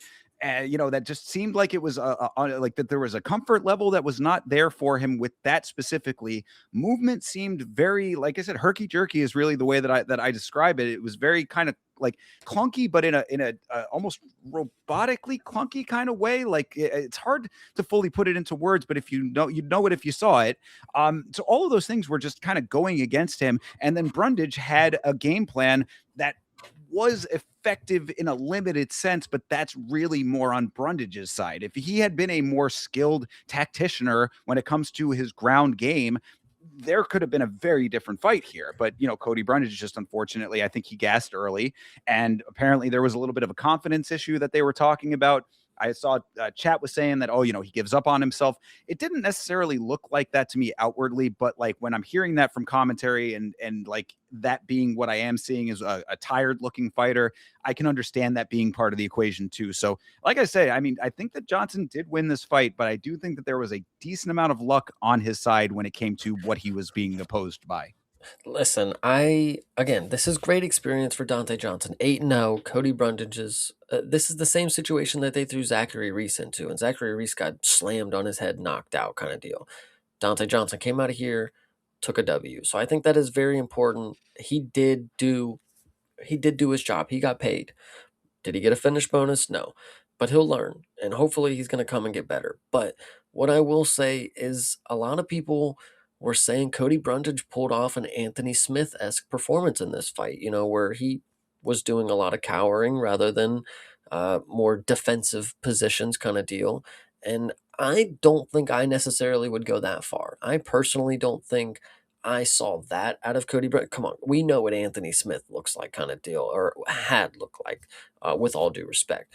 But Cody Brundage, I mean, didn't look great, wasn't winning the fight, but this was average. This was Cody Brundage another day at the office, guys. Like, is anybody surprised at this? You guys want to talk about, oh, this could be Anthony Smith? No, no, this is Cody Brundage. Like, Now, he's in his own fucking realm here. I would take a little bit of issue with that because against Julian Marquez, I mean, you saw him throw down in that fight. You know Hmm. what I mean? So it's like my point with that is that like I think that like when pushed to that extreme, he will do that. I really think a lot of this comes down to the quick turnaround. He had he's trying to get a bounce back. Brundage is not the guy to do a quick turnaround bounce back fight. He did not have a fight camp for this fight, which I thought was like that stuck out to me heavily. And everybody's like, oh, well, he was on quick turnaround. I'm like, bro, if you're going to take a quick turnaround fight, you should be immediately back into camp. Like, that should like there should be no in between. You are the one deciding to do that.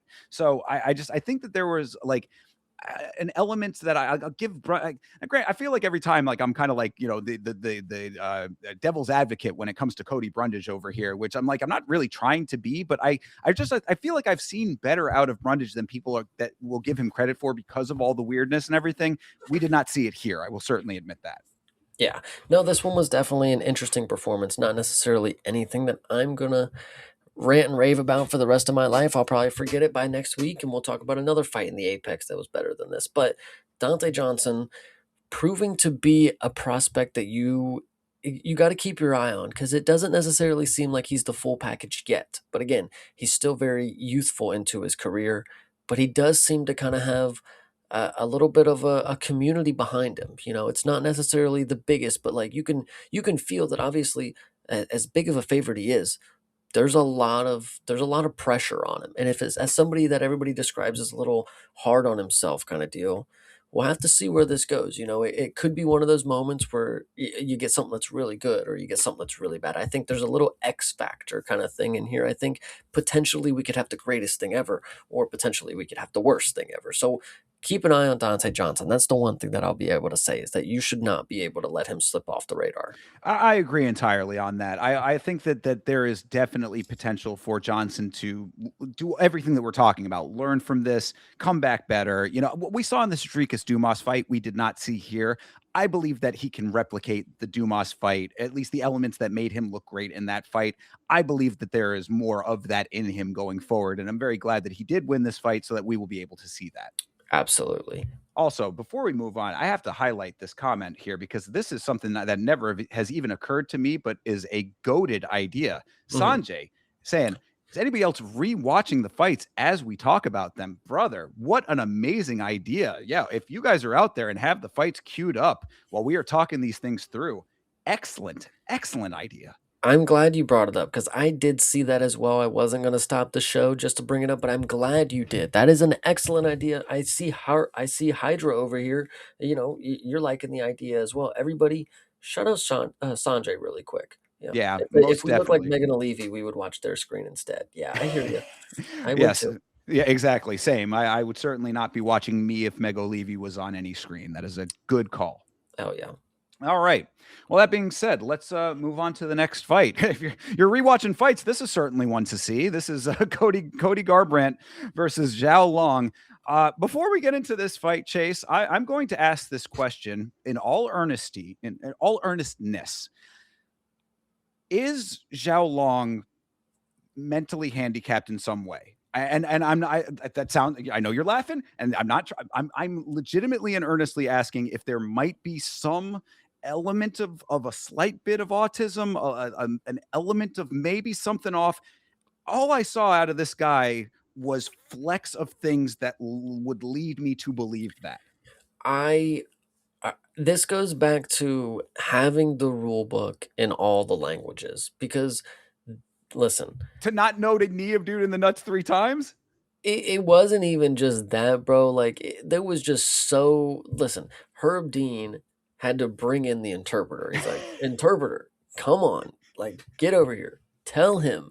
Like, they clearly didn't, there was language barrier is obviously always a way out. Like, you could always, "Que pasa?" You know, like, you can always just act like you don't fucking know. And Zhao Long in this fight, now that you bring it up, I wasn't reading it as that. I think he just don't give a fuck, bro. He just don't give a fuck about this shit, but he truly does. Like, he might have a little John Silva. Like, if listen, the only reason I say that, and I know we go back to earlier discussions, I was claiming that I'm not necessarily sold on John Silva being in that, the Venn diagram or whatever. But Jean Silva and Zhao Long might be in the same Venn diagram kind of deal. Yes, I understand the thought process entirely on this. Really, it's not necessarily even about the nut shots to me. What really stood out more so when it comes to what I was talking about is earlier in the fight, Zhao Long was selling every hit like it was a death blow that he was having to scare off. And again, that description. If you saw what I'm talking about, really tracks well because every time that he would get and shout out to Cody Garbrandt because first round he looked really good in this fight. I thought, okay, all right, fine, we can talk it through. But I'm just saying, I thought that he landed a couple of. I mean, there was moments of inactivity throughout all of this, even in the first round. But he definitely took the first round. And there was one time specifically he hit a beautiful up and over elbow that landed real flush. It was in a close range situation, and Zhao Long jumped back and you know how you're supposed to scare off a bear, like they say to like make yourself big? That's what he did. He jumped back and put his arms up like this and was like, "Oh!" And I was like, "Are you scaring off the elbow? Is that what you're doing right now?" Because it really did. Any time that it was a impactful shot, he was selling it so hard, and it looked to the point that he was trying to like will the demons out of the striking. Yeah, I think this fight.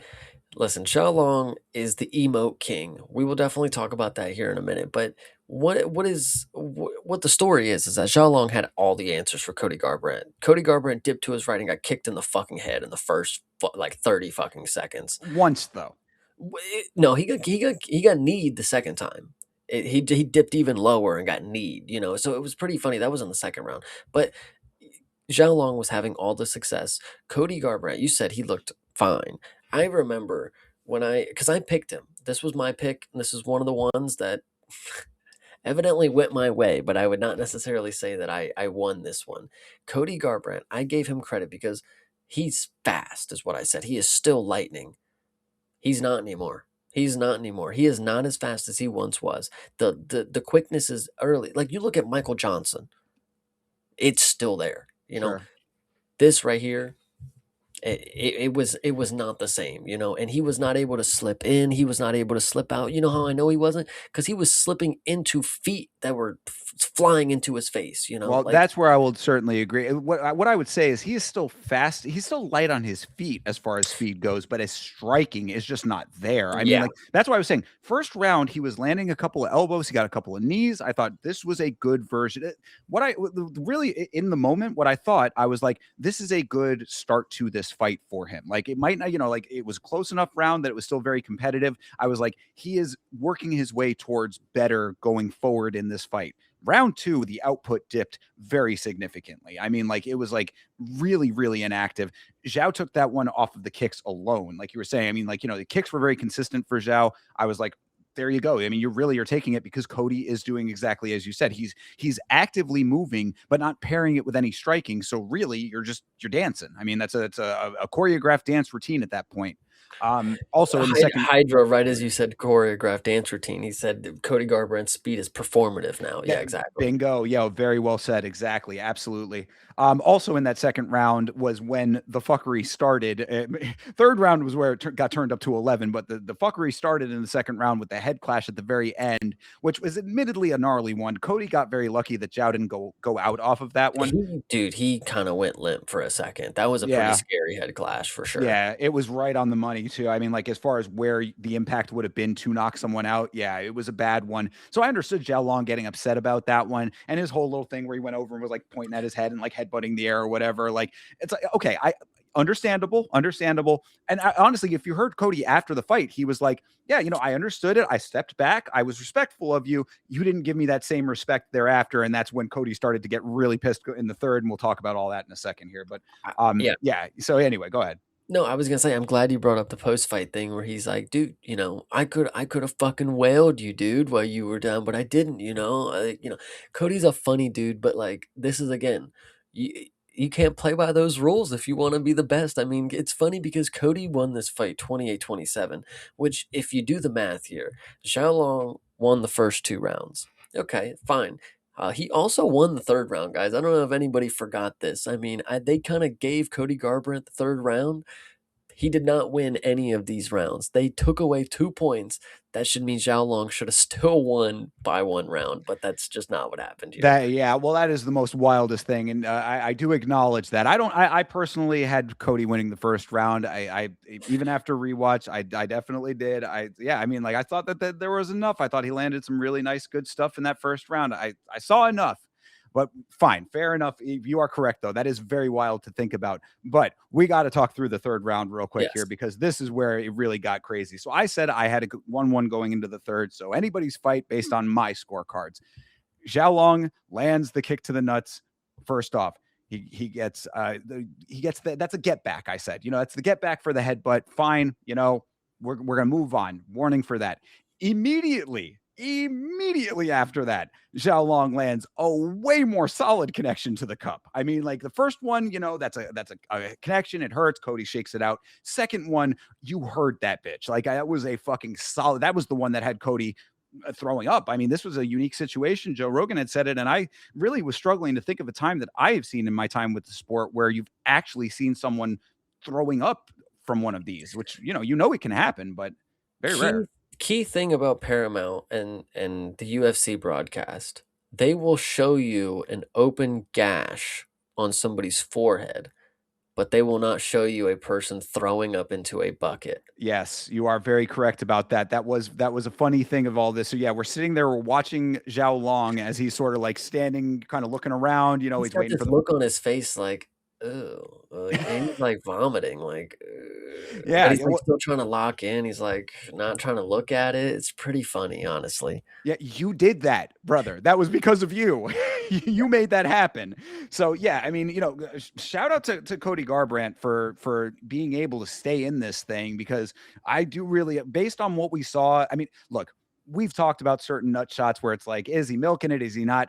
I don't think that you can fake vomiting off of a nut shot. You know what I mean? Like, as a man, I don't think that it is possible to go from dry heaving into actual vomit unless there's legitimate pain there. So he could have taken the easy way out. He certainly did not do that.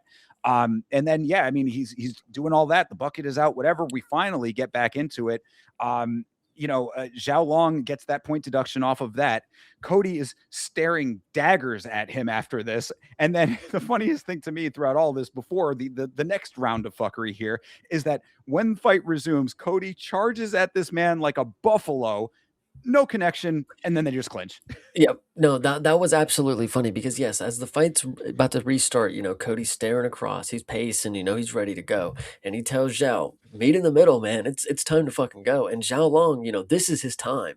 If you tell him to meet in the middle, we're going to the Exactly. Yeah. fucking middle right now, dude. So Cody charges across. Exactly. Cody charges across. They both jump midair, collide. I mean, this is almost like, again, if you go back to a month ago, you saw Wing C, where he took flight in the first 2 seconds of this fight. Nothing happened. Nothing happened. They just run into each other. There's Yeah. no strike landed. It's just two human slabs of meat just running into each other, and they retract. And then yes, they just don't meet in the middle at all. Cody Garbrandt spends the rest of the round doing nothing at all. But absolutely crazy. They actually get to the end, and I think they try to throw it down again, but it's obviously wasted. They Well, can't do it. this is before the end, though. After, so okay, the collision happens. They don't end up actually tussling there, but they end up in a clinch. This I don't think is being talked about enough. Zhao Long need him in the nuts like 3 more times, and they only replayed the last one. But upon rewatch, I am telling you, people, if you're doing like Sanjay and you're rewatching these fights, watch what happens directly after the midair collision. They go into the clinch, and Cody acknowledges this. He's like, oh, and then he looks after the second one. He's like, again, and then the third one, finally he's like, what the fuck? And then that was the one that they played the replay of. But if you go back, 3 more shots to the nuts, they only replayed the last one. 3 times he hits a second point deduction. That's when the translator has to be brought in, and he's saying, I will disqualify you if you keep kneeing this guy in the nuts. And I'm like, after 5 nut shots now, dude, it's Yeah, probably time. I Zhao Long is genuinely a special fighter because 27-11 makes total sense because when you watch him, you're like, man, this is a good fighter. He's kind of solid. He really knows what he's doing. And you're like, how does 11 losses? Well, he's winning 30-27 and ends up losing 27-28 in the matter of one round. There's your reason of how he has 11 losses. This dude just doesn't give a shit. I mean, when you go back to Niem Jargal, he'll just break the rules because he don't give a fuck, bro. I mean, if he gets disqualified in the record book, it may not show, but in his memory, I kicked him in the head while he was on the fucking ground. Of course I won. What are you talking about? Some stupid shit like that. So, True. Yeah, we lost you for a quick second there, but I think we got the point. Yeah, oh, it's good. a no fucks given. I won regardless kind of thing. Yes. So he can hold his own victory off of that regardless. I that does track. But yeah, 28-27s across the board. Crazy to think that Zhao Long would have won this fight. And I did want to at least give a little brief mention of this because it was actually a legitimate bar. Joe Rogan saying after this whole mess concluded, a lot to digest, but not very appetizing. I was like, well said, Joe. That is actually a legit banger right there. Yeah, love it. But what I think is genuinely the most impressive thing, and Chad, I really hope you'll back me up here. Thinker, I know you will. Cody Garbrandt in his post-fight scrum, he said that after this fight, he would love to see, and he thinks this is a perfect matchup for him, just the way that things are going with his career. He thinks David Martinez is a great matchup for him. He's an idiot. I hate to break it Yeah, to you guys. I'd love to see that fight because that was one of the notes that I didn't mention is that I think that Zhao Long one of his biggest mistakes in this fight was going for the kick so consistently to not test the very questionable chin of Cody Garbrandt. David Martinez certainly would. Why are you not pointing out the obvious flaw that Cody Garbrandt is not good enough to face David Martinez? David Martinez is now a ranked fucking guy who's probably going to headline the next Mexico card or something, co-main event again, whatever you want to say. Cody Garbrandt has no business facing David Martinez. Cody Garbrandt gets Cheeto Vera, calls it a day. There you go. Yeah, well, I mean, I think that kind of goes without saying, honestly. Yeah, I mean, they're certainly in different echelons now. That goes to the delusion of Cody Garbrandt that he has always had in his career, which is very funny considering where he has gotten himself to. But Cody Garbrandt is coming off of a victory, sir. So the run starts now. Yeah, a victory, a 30-27 victory that somehow became a 28-27 loss for Zhao Long. Yeah, no, Crazy. fair enough. But yeah, no, I mean, David Martinez would make mincemeat of that chin. So yeah, that is pretty funny. But either way, that's really all that I got to say about this absolute shit show of a fight. Again, this card was cursed. This was about as cursed as fights get. Someone in the watch along said this was among the longest fights that we have ever watched. I was curious what the actual longest in cage time for a 3-round fight is. I have not looked it up, but I would venture to say that this might be close to it, barring fights that have weirdness with judging where we just have to wait that out. We saw Kevin Holland not too long ago where he had the double nut shot as well, where he took more than the 5 minutes allotted. True. Um, so interesting stuff. I really kind of respect that pool there. That's a good trivia question. I love it. Yeah, yeah. I'd like to know the actual answer to that. So maybe somebody at some point could find that out, or we'll figure it out. But certainly up there, and certainly a sight to behold. Absolutely. All right, well, let's move on to the main card here. This was a nice one and done, easy one. This was Gregory Rodriguez, RoboCop versus Bruno Fajeda. I said, really, this you can sum this up very simply. This was one solid connection for Bruno and one even more solid connection for RoboCop, because that's about all that happened in this fight. This you know what's kind of funny? You said that's about all that happened. I think this fight told a lot about the story here more than actually happened. In a minute and 47 seconds, what you got out of this fight is coming into this, Bruno stepped up on short notice and flatlined Gregory Rodriguez. That happened. We didn't know that coming into this because we don't know how to do research apparently, but that happened in the UFC. Now, True. down the line, these guys are a monster tears. But you come into this fight, and in a minute and 40 seconds, you genuinely feel that Bruno Fajeda has the utmost confidence. He has so much confidence in this fight. He's bouncing around. He's looking light. He's walking in RoboCop's face just to stop and then walk back, like he's just trying to fuck with him, kind of deal. And like as I'm watching this, and again, a minute and 40 seconds, I'm reading like Gregory Rodriguez in this position. You ever see the cartoon where the elephant is scared of the mouse kind of deal. Like this is where Mm, I was like, out of all the people, RoboCop will walk fearless into fucking Jared Cannonier, the Iron Turtle, all of these people. But when it comes to this short, stocky Bruno Fajeda, he's hesitant. He's on the back foot. He's waiting. He's picking his shots. And I was genuinely concerned. I'm like, no way. Is he gonna like let Bruno just walk him down like this and just not do anything about it? And I'm very happy to say that RoboCop is just, dude, he's here to fucking stand and deliver justice. I don't know what the fuck that dude says in the movie, but bro, he fucking just flatlines him with one crazy, not even when you think of a hook, it's very tight, it's very pocketed. This was just more of a looping hook, like it's just a looping punch over the top. Bruno's guard was up, but right when it was lowering, the shot connected to the chin. And what I like about this one too, again, the story that was told in the minute 40 seconds. You have Gregory Rodriguez, who in the press conference, you feel the heat, that he has for Bruno. He's like, it's gonna be a good 15. I got 15 minutes to do what I want. I'm gonna figure it out. And Bruno's like, you had 5 last time and I finished you kind of deal. And the tension was there. But then you come into this fight, Gregory Rodriguez knocks him out with one punch. You flash back to what he did to Jack Hermanson. He gets him on the ground and he fucking just unloads on this dude. But you know what he does in this moment? You know how good I am? I knew I was better than you.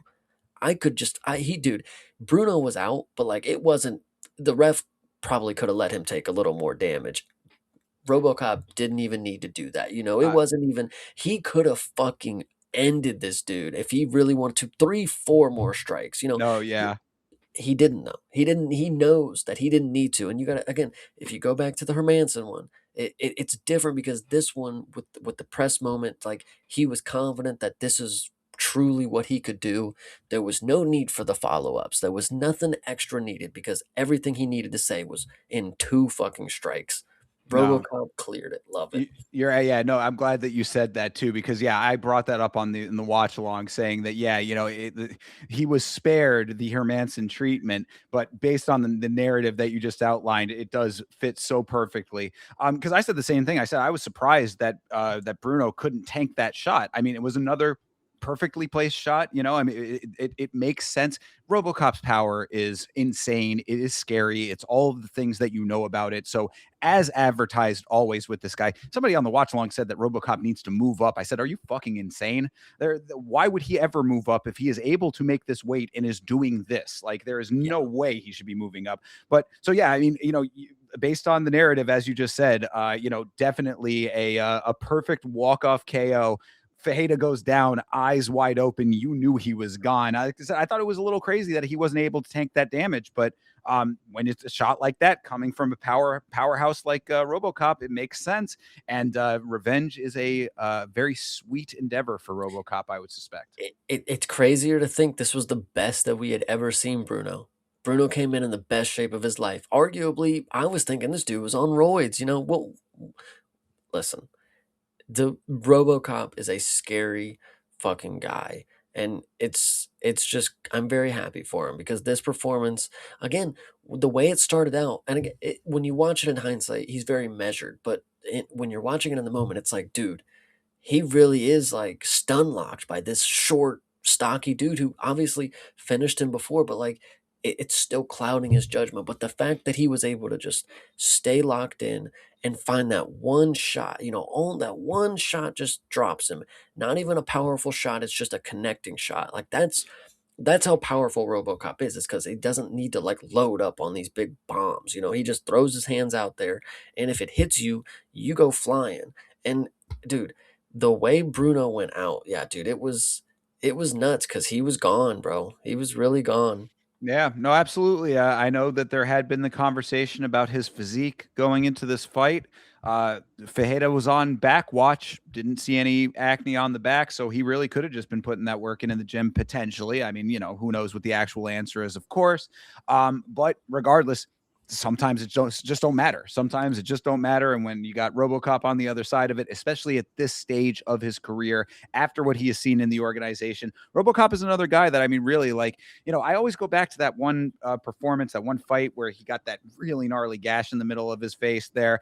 Went on to win that fight. Like, this dude he's been forged by the fire. Now, he has lost. I mean, we've seen him lose Mhm. to Cannonier. We've seen him lose to Christian Leroy Duncan, I believe, or whatever. Like, I mean, like, there has been times where he has taken the L, but he has improved. He has, I think that he is like, I think that over time he has been making the necessary changes to become better, and performances like this are what you get out of the other side of that improvement. So I'm very happy for him. And to Sanjay's comment here, maybe RoboCop versus Strickland if Sean does not get the title. I think Sean is still elite company. I don't think you just give him anybody. I think RoboCop versus Fluffy might be a really good one for me. I'm okay with that, based on what we saw out of Fluffy in the last outing. Fluffy's right back in the middle of the mix as far as I'm concerned. I was very riding very high on Fluffy, thinking that he was going to be somebody who was going to be pushing himself into that elite status. Losing to Sean Strickland the way that he did, I think that he kind of goes right back into the middle of the pack. I like that fight. Absolutely. All right. Well, moving on to the next one here. This is an interesting case. This is Drew Dober versus Michael Johnson. I don't want to go too deep down the rabbit hole with this because we certainly could. But what I will say, just to touch on it, is that Michael Johnson has now been involved in two fights that had irregular line movement. if you go back onto my channel on Yama Show channel, you can find a video that I did, a live stream. Actually, it was a live stream just after the fight that got canceled with Alex Hernandez. It was basically, I think the title was something along the lines of "New Betting Scandal in the UFC. Is this the new normal?" And I talked about Michael Johnson versus Alex Hernandez and the line movement in that fight. You can put that one to the side. That happens. We're on to the next thing. Michael Johnson was on to the next thing. I actually saw an interview with him, I think just before this fight, the pre-fight interviews, where he was saying, yeah, it sucked that what happened with Hernandez, and I'm ready to go back in there. I got taken care of a little bit off the last one. We're back. We're at it for this. Seemed completely locked in, seemed very focused, like very normal. Nothing out of the ordinary. We come into this fight, and the line moves again. It moves in against Johnson. The line had moved in his favor last time and moves against Johnson in this fight. There is a tweet that was going around saying that there was potentially some nefarious things going on with a street gang and a member of Johnson's family. Again, I don't think that it's necessary to go into the details. However, I bring it up to say that this tweet did say that Johnson would be knocked out in the second round, and then it happened. So I was actually going to make a video about it to go into all of this a little bit more, to kind of like just talk it through, because it's so strange. You can put as much stock or as little stock in this as you'd like to. It's really at your discretion. But the facts are as they are. I even outlined this in the Discord. The facts are Johnson's line moves. A person has a prediction that it's going to happen the way that it happens, then it happens. Mm-hmm. So I mean, if you can expand upon that if you'd like to, Chase. I just wanted to at least put that out there, because there was irregularities with this fight, and I did not get to cover it in time. So I'm gonna say one thing that is a little speculatory to maybe give some sort of agreement to what you're saying, but I want to start by saying I do not believe that this is the true thing.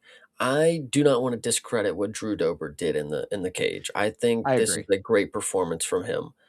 But what I will say is that the first round did not look like it was going Drew Dober's way. Now, even the second round did not look like it was going Drew Dober's way up until it did.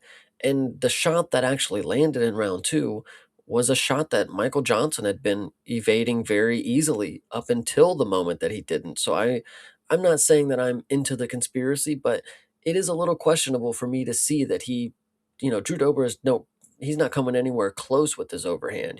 He's looking like Jesus Aguilar for the first fucking, half of the round and a half kind of deal. He's just throwing wild overhands. He's setting up nothing. He's not really doing it. You hear his coach saying, give him the bounce, Dober, bounce them shoulders. It's like, brother, how about you fucking land a shot? Like, I mean, I get it. It's whatever. It's how it works. But like, Drew Dober wasn't having any success. And then he just lands a fucking monster of a bomb. And I get he has the most knockouts in lightweight division. This is what he does. Him landing bombs is nothing new. But Michael Johnson was looking fucking good, guys. That first round, I said Cody Garbrandt has not lost, or I predicted Cody Garbrandt had not lost his speed. I was completely wrong. Michael Johnson, I don't think I believed that he had lost his speed. But brother, it should be here for a really long time. This dude is still lightning quick. He still cracks. Drew Dober was wearing damage off of just straights and jabs kind of deal. Michael Johnson, formidable opponent, but very easily evading an overhand from Drew Dober up until just completely forgets that it was an option, I guess. I don't know. So you expand upon that if you would like, think. No, I mean, really agreeing with everything you're saying. I mean, I said that MJ looked good in round one. Hand speed and movement still on point, as I'd known they had been. I mean, I said the same thing after the Zellhuber fight. That was really where it was like, I've seen Michael Johnson so long. I've been a fan of Michael Johnson for a very long time. So I key into his fights. I got to see him win a fight live. It was one of those things. I have been a fan for a while. So like, when he fights, I pay attention. I knew that he had these elements still. So I was like, you can go back to the watch along. The craziest thing to me, or like within the narrative that we're describing here, I had said, I thought that it might have been erroneous line movement. I had said, this is probably the community going off of the last situation that he had, that there might have just been, a spike because some people decided that they thought that, that they could sway things, make it look more of a situation than it might have been. That the reason I felt that way was because of what we were talking about here. How Michael Johnson looked in the first round is what informed that thought process. And he lived up to it in round one. Dober was very little output in round one, exactly what you're saying, kind of trying to find the range without achieving that. Then, after a lot of near misses, Dober finally reaches into the shot. I mean, if you see the shot that got him, it was the right over the top and then the straight left. And if you see the length on that straight left, he had to go a very far distance to make that work. So really, it's a lot of Dober not having the elements working for him until they did, and everything else that we just described is a cloud around that. Is I guess what I would like ultimately take away from it. I said to play devil's advocate on the other side, I said if it was a dive, it was a very heavy dive to take because I mean he was out. I mean, Michael Johnson gets knocked out. Like, there's a funny clip going around that Michael Johnson gets knocked out the same way every time. And it is kind of true. Like, he has this very specific like bodily movement that he does where he kind of goes like limp out and then sort of flops down. If you see the clip that I'm talking about, you'll know what I mean. But like, so it's like he did do that. So it's like the pattern was there. It was a knockout. Granted, he did come back to, and he was able to, give Dober a pat on the back, and and everything seemed fine after he came back around. But it was a hard way to go if that was the case.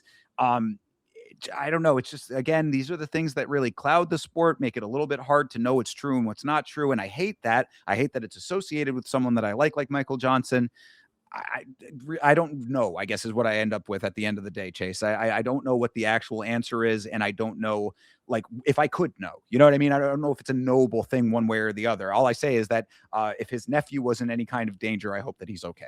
Absolutely. I hope that they won the fucking gamble, brother. I hope that round 2 play hit. Yeah. Because if Michael Johnson just took a dive for nothing, which is obviously not the case. This dude has been here way too long. He's a professional. He's in the fight game because he's 25-20, brother. He ain't got nothing else to do. He got to just come in here and fight the scariest dude in the division that's not ranked kind of deal. So, shout out Michael Johnson, and even more, shout out Drew Dober. I hate the fact that somebody out there could tweet their betting prediction in a way that sounds like nefarious crimes are being committed. And all that they're really doing is just giving their opinion on what they think is going to happen, but in a way that frames it as something heinous is going on. If they would have came out and said, I believe Michael Johnson gets knocked down in round 2, nobody's retweeting it, but he Right. is right. It's just Yeah. the fact that he framed it in a way that, like, that makes us think, oh, maybe something is going on. Now we got to put money against that, or we got to put money with that kind of deal. The And fact that it happens well, is sorry, and to is just a cherry on top. Go ahead. No. got you. Sorry. To that point, though, it also it's crazy to think that nowadays, because I don't know what else may have.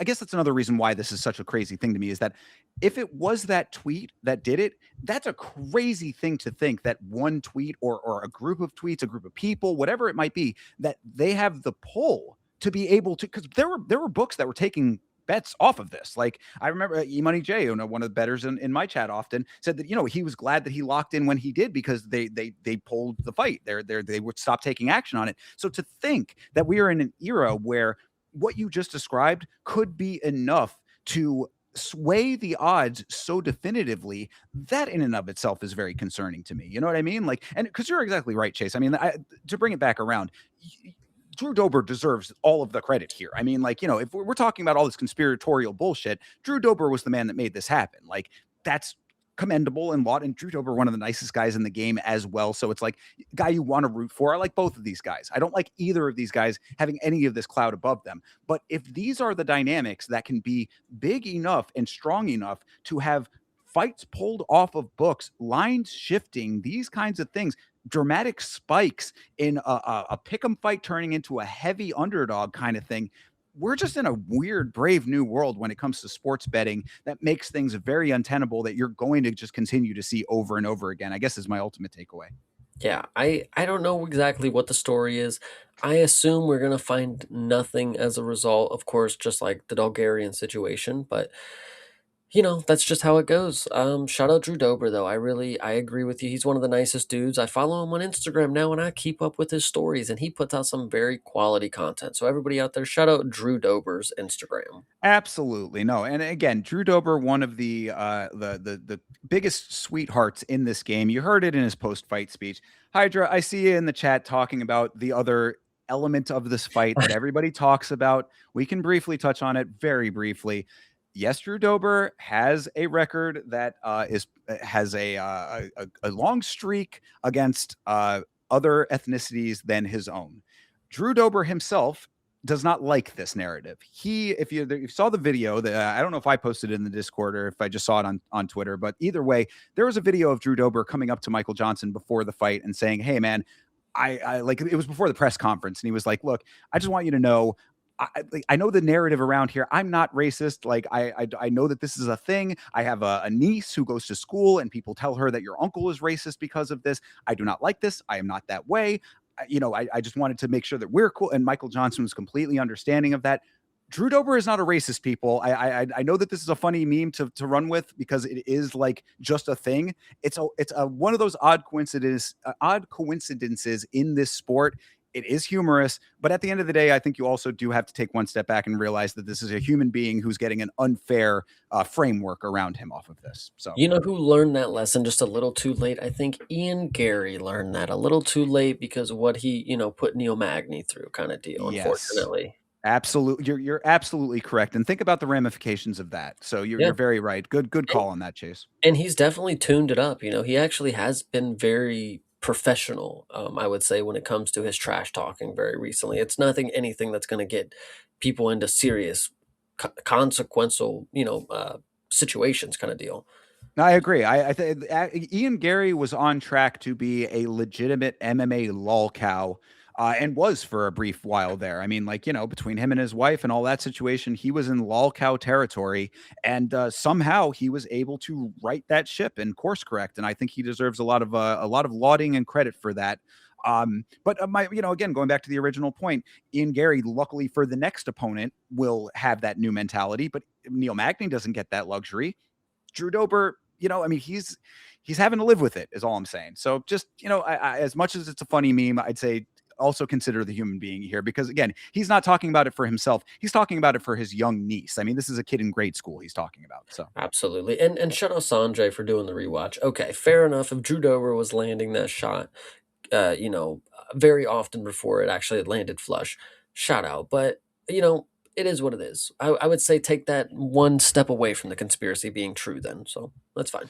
there you go. Yeah. And, like I said, I'm not buying into the conspiracy, but as I had mentioned, the facts are that there was a tweet, there was a line movement, and there was a conclusion that met with what was predicted. So draw your own conclusion, make your own decisions about it. Just had to put out the facts as they are. Absolutely. But yes, ultimately, shout out to Drew Dober. Great knockout. Great guy. Shout out fucking Nav. Oh, What the always hell? shout out Nav. Are you kidding me? Nav in Hell the yeah. chat? Hell yeah, Nav. Appreciate you always, brother. And I want to read his comment because he's that Okay. special. Yes, to influence the Lerone versus Mosvar fight, I will be sending a blurry DM of a rumor Mosvar has been eating sugary Kit Kat bars in the training camp.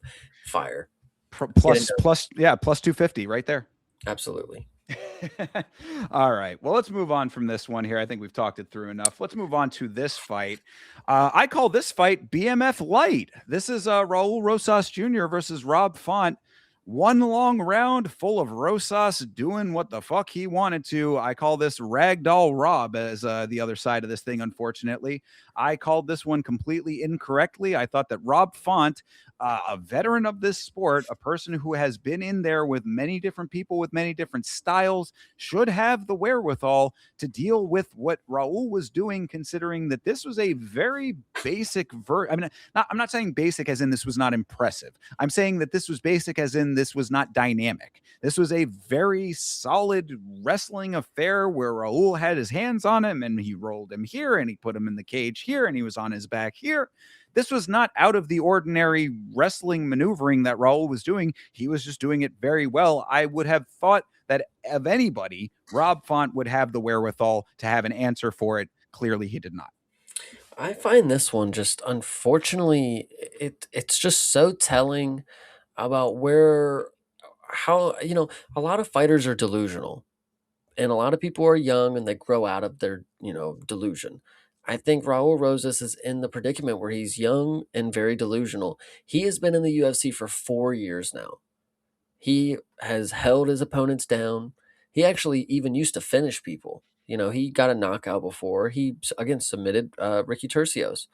Now he's in this predicament where all he does is hold people down, inflicts no damage, and then he gets on the mic and he talks about how he's still going to be the one to break John Jones' record, that he's going to be the youngest champion. Brother, you've been here for 4 years already. You have made zero progress in your game. If anything, you've been regressing, in my opinion. What in these next 2 years are you going to get better at that is going to make you championship level? Because as of right now, there's no belt coming for this performance. Nobody is the thing is, nobody's going to cheer and be entertained by this performance. You're not going to get many people that are going to want to pay to see you. You know, you're on pay-per-view because you're Mexican, guy. I mean, this is how it works sometimes. You're here because you're exciting. You're the youngest Mexican guy that has been in the UFC, the youngest guy, period, that's been in the UFC kind of deal. So you got a lot of flack. You've been around for, again, 4 years now. But the deal is, in these next 2 years, if you want to be the champ, you're gonna have to do a lot of drastic stuff, because by now, 4 years into your UFC career, we should have expected you to be able to stand on the feet with Rob Font for a second or two before spamming a takedown. And then when you do spam your takedowns, you hold him down, you get a submission, make it look easy, but you're not showing that you have elite skills. You can take somebody down, you can hold them down. There is the elite skill set there, but there's no finishing skill set there. That's not an elite skill set of finishing ability. It's just points. And we already know Torres Finney, he got figured out. There's people that hold people down. Hamzat Shmaev, he's got the belt right now, but he actually, listen, he landed 500 fucking strikes or whatever when he did the shit. This dude, 47 strikes against Rob Font. Rob Font, if he was a little more flexible, maybe he would have been able to have this a little different, but that fucking Amaplata or whatever he was, not the Gogo Plata, whatever he was looking for, it wasn't it, brother. It like this was just such a bad performance from both of them, in my opinion. Yeah, no, I mean, really, you brought up the stuff on the mic afterwards. The thing that sticks out to me, especially after a performance like this, is him acknowledging, oh, I'm so mad at myself. I really wanted to finish. Where was the attempt at it? Is like, yeah, no, this was a control fest with no end in sight as far as actively trying to make this conclude. Like, it was a lot of just a lot of the ragdolling going on. I mean, Rob Font, I think, had a little bit of a plan in his own mind, I guess, if you could say. He had that low stance because he was anticipating the wrestling, but then didn't do anything to negate it for 3 rounds. He didn't capitalize on the start of the rounds. He didn't throw hands effectively, or many kicks even, to slow Rosas down or to get him off of his game. So really, Raul Rosas, the impetus is on Raul Rosas at this point, because you've heard me say the phrase before, blank canvas. Like, this is not necessarily 100% that, because Rob Font was, there were attempts here and there to try to like sway it in his favor. But if you are dominating this heavily, this is your time to be the guy that you are claiming to be, as you mentioned, Chase. The guy that you were saying, youngest guy to reach the belt, blah, all of those things. He's not even the youngest guy in the UFC anymore. Like, all of Right. that mystique is way gone. So, like, you are the one who needs to make these things happen at this level. It's not happening. So, I mean, like, really, Raul Rosas, on top of the fact that we've talked about, being a younger guy, getting a little bit of scratch, he's got a little bit of money now, he's upping his game. He's got his nice shirts on. He's wearing gold chains. The guy is, he's a hood rich, is what I'm kind of calling him a little bit sometimes too. It does not seem like it's adding up to him being like anything more than run of the mill at this point. And a performance like this against Rob Font, who was not putting up as much of an effort to counteract these things, this should have been your time to really shine. We were just talking about David Martinez, right? David Martinez came in and made a name for himself off of Rob Font. Yeah. Raul Rosas already had a name. This should have been an easy finish that you could have been like, I am the man. You're just another guy to me now at this point. I don't know if I would be on the forefront to say that this should have been an easy finish. I get what you mean in circumstances. Yeah, this this is what they were propping him up for. You finish Rob Font and you're headed to big stages. You finish the guy who's never been finished kind of deal, and you're 22 years old kind of And deal. that's why I say it wouldn't have been an easy finish, but if you make it happen, that's how you gain the name. It's the same thing with Melquizael Costa and Dan Ige. You know what I mean? It's like you do the thing you create your star power. You already Raul Rosas Jr. brings in star power just off of circumstance. He came in, as like you said, the young guy, Mexican dude, obviously with the facial features, he's somebody that people remember his name and his face. He had a little bit of an aura just by happenstance. This is where you can actually make your name as a fighter. Yeah. Did not do that. No, I absolutely agree. It's unfortunate because if Rosas Jr. is still planning to take his merry old time, I got plenty of time. I got 2 years to become champ. One, that comes a lot quicker. And two, do you think you just gonna break the record by a week, my guy? Like, you could have been the youngest champ and been 19 years old if you would have actually stood on the fucking gas. You see how quickly Josh Van was able to rise the ranks? You should be looking around your peers and wondering why younger people are lapping you. Like, it's just crazy to me. Raul Rosas is really squandering his opportunity to be genuinely one of the greatest of all time. He wants to retire at 25. It's like it's funny because people always say that, I want to get the belt and I'm going to retire. I'm going to be super young. Plans are going to change when he's not the youngest UFC champ ever, when he doesn't have the belt and he's not the youngest guy. And then when he's 25 and he's thinking about retiring, well, you haven't accomplished anything yet. So you're probably going to reevaluate. But young people say stupid things all the time. So I'm not going to really hold it against you. But you should just be a little more real about it. Like, this is not championship level performance right here. Yeah, but I mean, again, I kind of tipped the hand a little bit at the beginning of this thing, though, and we'll talk about the main event in a little bit here. But smacked of the main event to an extent, like, is Raul Rosas not potentially the BMF based on this performance? No, he didn't attempt a single submission. Yeah, true. It's a good point. That does track. One thing we've been pretty hard on Raul. I will at least say there was one moment that I did want to give him some credit for because it did show the dominance that he does have is valid. There was a takedown in the second round by Rob. Or excuse no. Raul initiated it. Rob reversed the takedown and he ended up on Raul's back. Then Raul did have a very beautiful reversal of that. So we're saying all of these things not to say that Raul Rosas is not very, very good at his wrestling. I think that really Rob Font did anticipate a lot of what he ended up encountering. He just didn't have an answer for it because of how good Raul is. And that you cannot take away from him necessarily. But to think that then translates to star power, translates to a belt thereafter, that I think is where we're kind of criticizing. I think the unfortunate part is, after all, he is the only guy who represents Mexico that fights like this. Everyone else has some sort of striker in them. It's just how it is, dude. And Raul Rosas just kind of refuses to do it at this point, and it's just unfortunate because I don't get, this is the type of shit that Torres Finney. I'm trying to think of who the other guy was tweeting. Somebody tweeted at Torres Finney, when he fucking lost, and he was upset that why didn't he get the scorecard kind of nod or whatever. It's like, well, you're not doing anything. Raul Rosas reminds me, he kind of gives me the vibes of somebody who would stick up for Torres Finney. Like, what are you guys talking about? That's a great performance right there. And it's like, yeah, well, you're just out of the fucking loop, kid. I don't know. And we have seen Raul Rosas knock a dude out before. You got to remember that too. I mean, he has a knockout on his record. So it's like, it's not like you don't have at least enough power to stand if you wanted to, at least to try it out, give it a shot. If you're that good on the ground, you can always fall back to it. But, I mean, these are just the navigational errors that are starting to crop up with Raul Rosas, and it's becoming more and more apparent because it's happening more and more. Yes, absolutely. Unfortunately. Yeah, unfortunately so. So, yeah, I mean, really nothing else to say about this one. Raul gets the pretty easy dub, 30-27s across the board. Makes sense. I was severely let down by Rob Font in this fight, specifically because of that other side. And, even if he had a game plan, Raul is just that good with the wrestling, perhaps. But all of what we said is as it is. So, great job, Raul. Keep it Absolutely. up. All right, well, let's move on to the co-main here. This is, of course, Caio Bahaio versus Reinier de Ridder.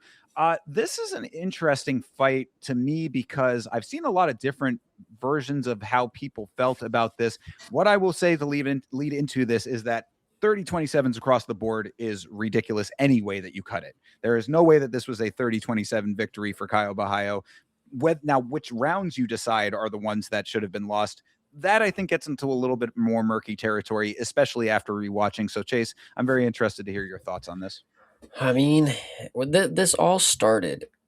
I was watching the fight marathon. The fight marathon that they play on YouTube before these cards. And it'll show you all the finishes or all the wins from the fighters that are on the card. Well, Kaio and Paul Craig's fight was up there, and I'm watching the way Paul Craig is fighting against Kaio, and I had this realization that this is nothing new for Kaio. This is the exact same fight. Uh, Paul Craig is, yes, not as good on the feet, but he has the same skill set. He uses them the exact same way. He stands super tall. He'll throw a knee up there. He'll throw some kicks out front, but nothing else really you have for him. Once Kaio is able to just dip in and out, and he has such a slick style that is so fast. DeRitter just really didn't have anything. I honestly feel there was a point in the third that they showed the striking numbers, and I was almost certain that they were lying just to make it seem like Reinier DeRitter was doing something a lot more, because I did not think that he wasn't landing much, in my opinion. Kaio was really slick and just in and out on everything. And the grappling, I actually want to give a lot of credit to Reinier DeRitter. I thought he was doing a lot of good work with the wrestling grappling. He was doing so much good work that, like, Kaio had to, again, a lot of these fighters are very delusional. This is the one thing. I picked Kaio to win. I'm very happy that Kaio won. I thought he won 30-27, as a matter of fact. But what I will say is he went into his post-fight speech and he said, "This fight right here proves my grappling is elite. I am the," and exactly the face that I said. I agree you won 30-27. I agree you won. I thought you should have won. But if you left this performance and you said to yourself, "My grappling is the best it's ever going to be. Give me Hamzat Chimaev right now." That's not the right move, brother, because it did not look that good. I mean, DeRitter was holding you down for almost 3 minutes, and there was times where he grabbed your leg from under you, and you were sitting on your butt for a second, and you looked like you had to think to get, how am I going to get out of here? Now, obviously, you did, and you won the performance, but it was listen, it was against somebody who, after the second round, you realized in this fight, unfortunately, on the other side of the spectrum, Reinier DeRitter, the cardio is never going to be there. He doesn't have it. This dude, huffing and puffing, he's taking the biggest breaths, like he's like sucking in his nose. The old thing, like in through your nose, out through your mouth. Like, dude, I don't know what it is, but he just doesn't have fight cardio. I mean, 3 rounds, I give it to him. I knew he probably was going to make the judge's call on that one. But 5 rounds, I mean, I just don't see him being able to make it at this level anymore. He's kind of getting older. Maybe back in his one days, he might have been able to be a little more have a little more spring in his game. But the cardio right now, dude, the way that he was breathing, and that should tell you something, because Kaio was also tired. He slowed down a lot in this fight, but DeRitter was not able to capitalize on those. The grappling looked fine. It didn't make Kaio look elite, but they were both getting sluggish, and neither one of them really kind of took the reins of this fight. It was just Kaio was winning. He started the rounds winning, and DeRitter just kept following. He just kept plodding around, and when the grappling didn't work, he didn't really have many answers for it. Yeah, so a lot of what you're saying, I think, is basically what this conversation comes down to in a broader sense with like the community sentiment. This fight has a lot of like specific optics to it, is what I as the way that I would describe it. Because you saying that that 30-27 was correct, I think that there are people who do agree with that. And like I don't necessarily, especially on the rewatch, I don't, but I think that there are optically reasons why that tracks for a lot of people. So what I would say to this is that I mean, I'll try to hit a couple of your points because I think you made a bunch of good ones. So in round one, there were basically some like good single shots on either side. To your point that there was not like a defining moment essentially of this fight, definitely tracks. Like, I don't think that either one of them really had the one thing that it's like that made him win. You could say that it was Kyle with the early shots because all 3 rounds he did land like a big shot early. So it's like that sort of frames the rest of the round, maybe if that's like your the first thing that you see. But again, if you go through the rounds, there was a good amount of training, especially in that first round. I thought the first round was really the closest round to me, because like it was all single shots. That also makes it very hard to like latch on to either one of the performances as that's the thing, because it's like if you punch, then I punch, then you punch, and I. It's like we're just going around in circles here. We're on a merry-go-round, which is really what it kind of came down to. Then so I said that that was a close round. Round one was very close. I thought the whole fight was pretty close in that way. Good connections on both sides. I thought that Kaio barely edged it with the volume of the touches at that point. I said that in round two, though, I thought RDR took that round pretty not handily, but just enough. I think that again, optically, it was the extended clinch in round two that made it seem like he wasn't doing enough, because he had Kaio against the cage for a very long time, did not do anything with that. He didn't even see the knees that he got against Bo Nickel at that point. It was really inactive. And then he eventually just broke. Like there was no conclusion to it. And I'm like, these are the times where you need those moments. You need to be putting punctuations on these things, because what everybody saw was a very long extended clinch with no actual value to it. And that is how that one ended up going. So, I thought that outside of that, though, he still outstruck Kaio enough in that second round. And in addition to the clinch, I thought it kind of went his way for that. So that I think was where I got to with a 1-1 going into the third. And then the other optic thing, the last thing that I'll mention about this, which really I think sells it the most, is that whether the slips were just that, whether they were slips or whether they were sloppy intentional level changes, I think RDR really did himself a disservice by all of these awkward movements that ended up with him on the ground, because there was one in the first round and Joe Rogan even acknowledged it. He's like, I don't know if it was a slip or not, or if it was, because of the connection, but there was a little bit of the connection and he slipped. So it's like, you decide, what do you take out of that? Do you say it's a connection and it was, and he went down off of that, or if it was a slip? The point is that many times he did that through this fight. He's on the ground awkwardly a number of times. And then that goes to your point about the cardio. RDR's cardio, again, another thing Joe Rogan had said, it looked like he's conserving. Brother, it did not look like he was conserving. It looked like he was huffing and puffing, and that he was tired, and that he was holding back at that point because he needed to hold back to be able to make it to that third round. These are all optical elements that really make it very easy for a person to lead themselves to the conclusion that Kaio walked away with this thing. I think that 2-1 Kaio was correct. I think that all three judges going 30-27 was not correct. But I do think Kaio won this fight in the big picture. The decision was ultimately right.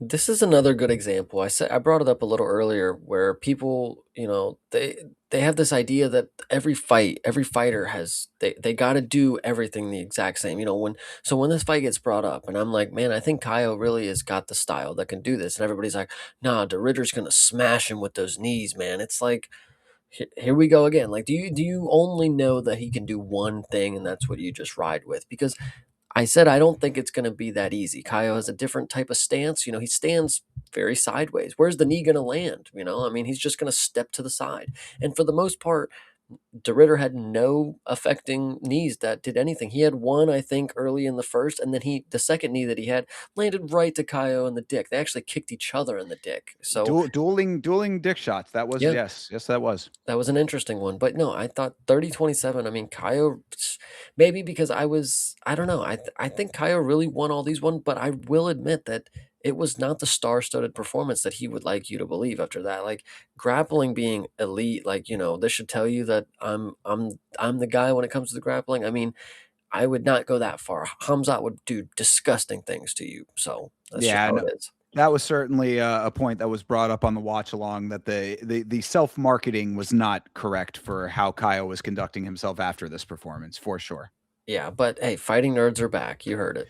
Indeed. Well, and I got to give a shout out to 10-7 in the chat here, of course, saying RDR title run begins now. Kaio Bahio shakes his cup at you vigorously. Oh yes, I love the jerking it. I don't know what that was about, but it worked. It got him back in there, and he got the dub. Sometimes you just got to jork it, bro. I mean, that's just how it goes. It was interesting to me, though, that he was the only one that reacted, though, because RDR tanked the nut shot. He stood there with his hands on his hips, like, "What are you doing, brother?" He comes from one, dude. They have that steel Muay Thai cup. Joe Rogan talked about it plenty on the thing. But He yeah, always does. The one thing that I'll say, and hopefully Toby's out there listening, but if you shake it once, that's fine. Shake it twice, that is okay. Shake it 3 times, you are definitely playing with yourself. So, Jorker's gonna jork, my man. yep. All right, yeah. So, I mean, anything else on Kaio and RDR here? I It's unfortunate that we've already seen Kaio against Imavov, is what I would say. So, That's a good point. Yeah, there that was part of the conversation that did arise after this is like what becomes of this now, and what I keep saying is that like Imavov needs to get himself back in here and just like just so that things can get sorted out because it's like, dude, your name is obviously right there. The sorting needs to happen one way or another. You're the one who's saying that you are okay with fighting Hamzat. If that's the truth, then as soon as Hamzat is healthy or decides that he is healthy or whatever, decides he wants to come back, that really needs to be the fight to make because all the rest of middleweight is just kind of a big jumbly mess right now. And we need to get you sorted out and then the rest can get figured out. right, not everybody can be riding a W, dude. We need not one fight win streaks. We need people to be fighting. If Imavov wants to fight Strickland, that's fine. But Kaio, we're gonna need to find you somebody, brother. I'll tell you. Where's Yeah. MVP at these days? God damn, he's fighting an unranked person. Good point. Yes, indeed. So, yeah, I mean, I guess that's about it for that. RDR back to the drawing board if there is one. RDR stock dropping pretty much fight over fight at this point. Sad to say. There were people that were genuinely saying this was the guy to beat Hamzat. Just I, remember that. and I, yeah, I want to be very clear. I was never that person. Yes, I'm not shading Thinker here, guys. I'm shading the people in the chat. You know who you are. Yes, even though I did pick RDR to win this fight and was roundly wrong about that. But again, I thought again optics though. At least this is the last thing I'll say about this fight. There are people, if you go on Twitter right now, who are furious with the judges on this one, saying these judges are blah blah blah this and that. RDR won that fight, but bunch of people who had money on this fight, obviously. But still, my point is that if they are willing and able to put their asses out in that way, then optics did play a lot in this fight. Yeah, absolutely. But it is what it is. I'm glad that Kaio got this win. Yeah, and power to him, man. I mean, for somebody who's goes out with his hands as low as he does, sticking his face right in people's faces and saying, "Come and get it," like he made this win happen. So good for him. All right. Well, that brings us to the main event of the evening here. Of course, this is Max Holloway versus Charles Oliveira 2. This is for the BMF title belt. Before we get into this fight, Chase, I have to ask. So the BMF belt means different things to different people. To some people, it means the most exciting fight you could ever see. To other people, it is a belt that is completely meaningless and has no value whatsoever. It is a paper title that is completely made up. What do you think about the BMF? To frame this fight, like where do you stand on that argument? And then we'll talk about the fight. I think the story of the BMF has been crafted perfectly so far. Up until actually not so far, but up until we had the fight with Max Holloway and Ilya Taporia, I think the BMF had validity up until that point. And the fact that it did not transfer over to Ilya, I think is where I stopped caring about the belt because I just watched the dude beat the BMF. How are you going to tell me that that's still the BMF? And not only did he beat him, I mean, he knocked him out viciously. So I have always been a little hesitant to believe that Max Holloway, like I don't even look at Max Holloway as the BMF. When this fight came up, it's like, one, it's not a title fight, and two, I mean, it's a BMF fight. Like, oh, it is. Like, forgot about that. But it's just hard for me to buy into it because I know who the real BMF is right now, and it's not even like I'm playing make believe and just giving it to Yuri Prohaska or something. Like I can just say anybody's the BMF, but no, truly, the dude beat him he defended the belt, knocked him out, took his BMF belt off of him. In my opinion, that's how that works. But it's just insane that we're going into this one. And they did a decent job with the promos. It started out with Jorge and Nate and Dustin and Justin, yada yada yada, and then Max and Justin, and it's great. But then when you get into this one, I think I think I bought into it again. Like I kind of was like, okay, we're back on track. Max is the BMF. I can live with it. Now let's get into Charles because this dude's a marauder, man. This guy is they, what did Max say in the promos? This was so bad. Max in the promos that you heard all night. I've never been in a boring fight. When was the last time you saw me in a boring fight? Shit like that. And here we are. So Yeah. Well, so you extended it a little bit farther, but I think that your initial point was exactly why I asked that question. Yeah, like the BMF belt, I was very skeptical of it to begin with. When it was first announced, when it was first created, it was supposed to be a one-off belt for a one-time thing, and then it turned into something that extended past. Skeptical of that as well. We ended up seeing fights where I found value in it based on how people were fighting. Then it got cut off from essentially the dude who lineally should be the BMF now. So I think that really all of what you said, everything else still tracks, but like that's where I would have ended the statement, where it's like we saw the BMF get knocked out.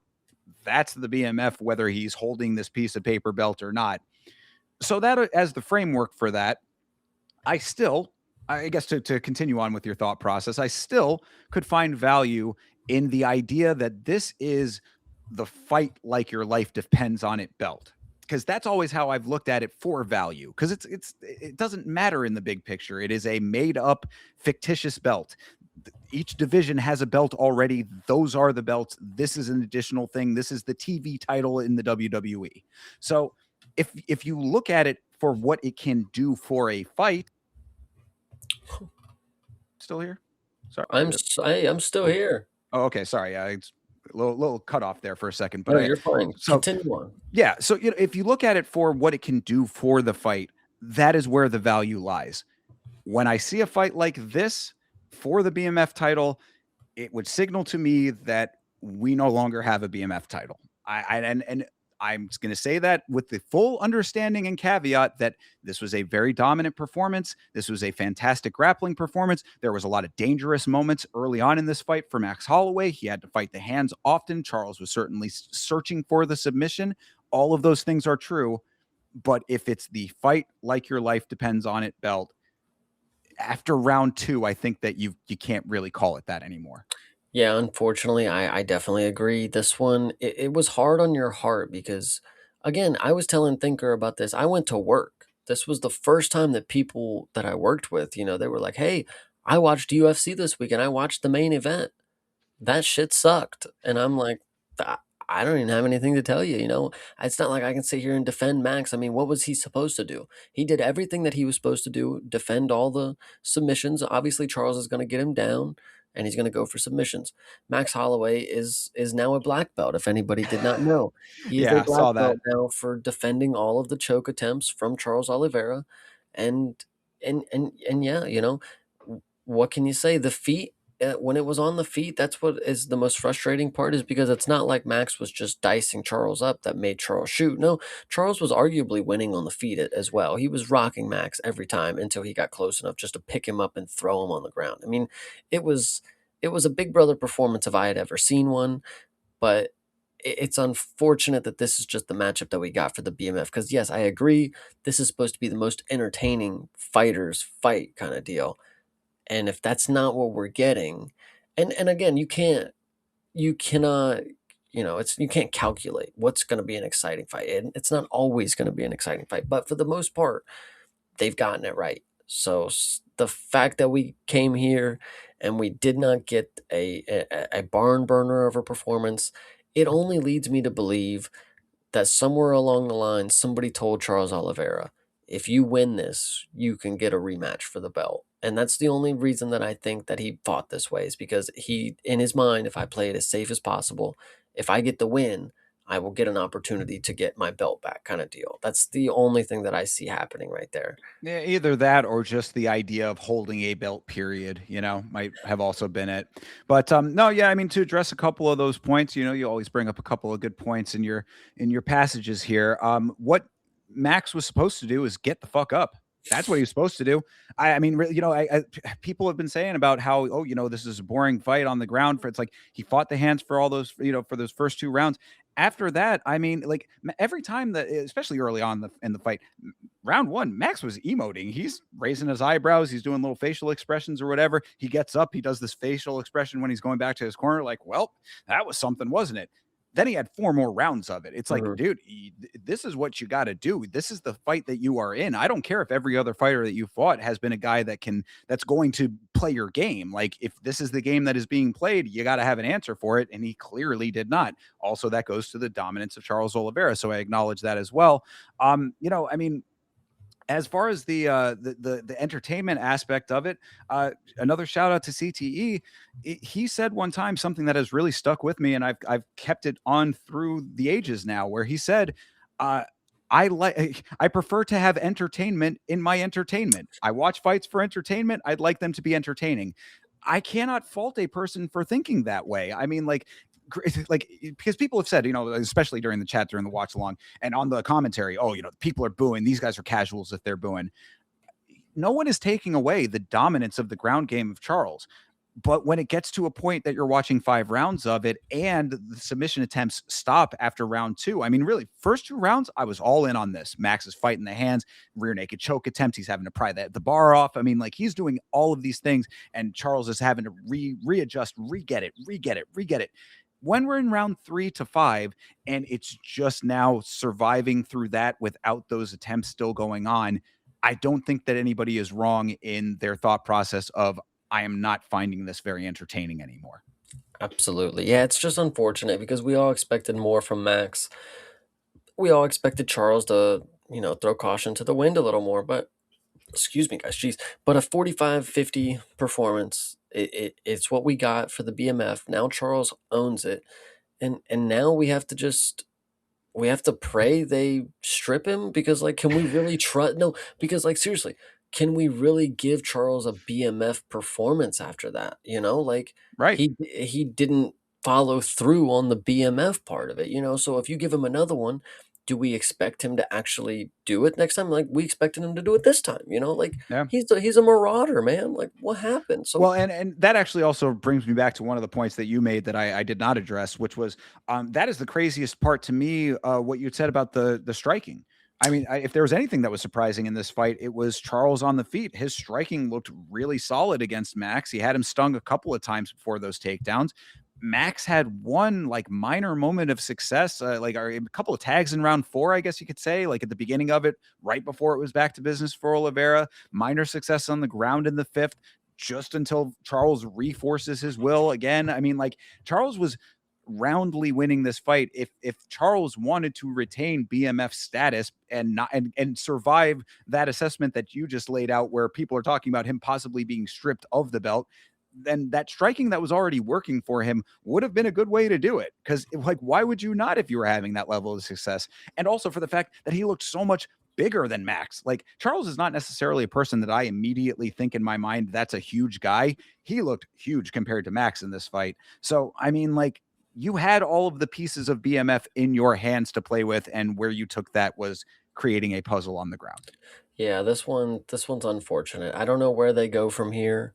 Um, I guess you gotta just go for Connor and give Connor the lightweight BMF opportunity if he can make 55, I guess, or 50, whatever it is, 55.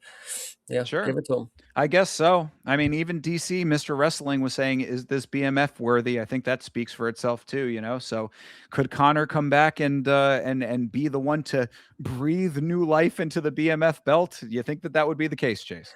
I think that's the only one that would, because, like, Dustin, Justin's fighting for the real belt. He's not going to do it. Dustin's retired.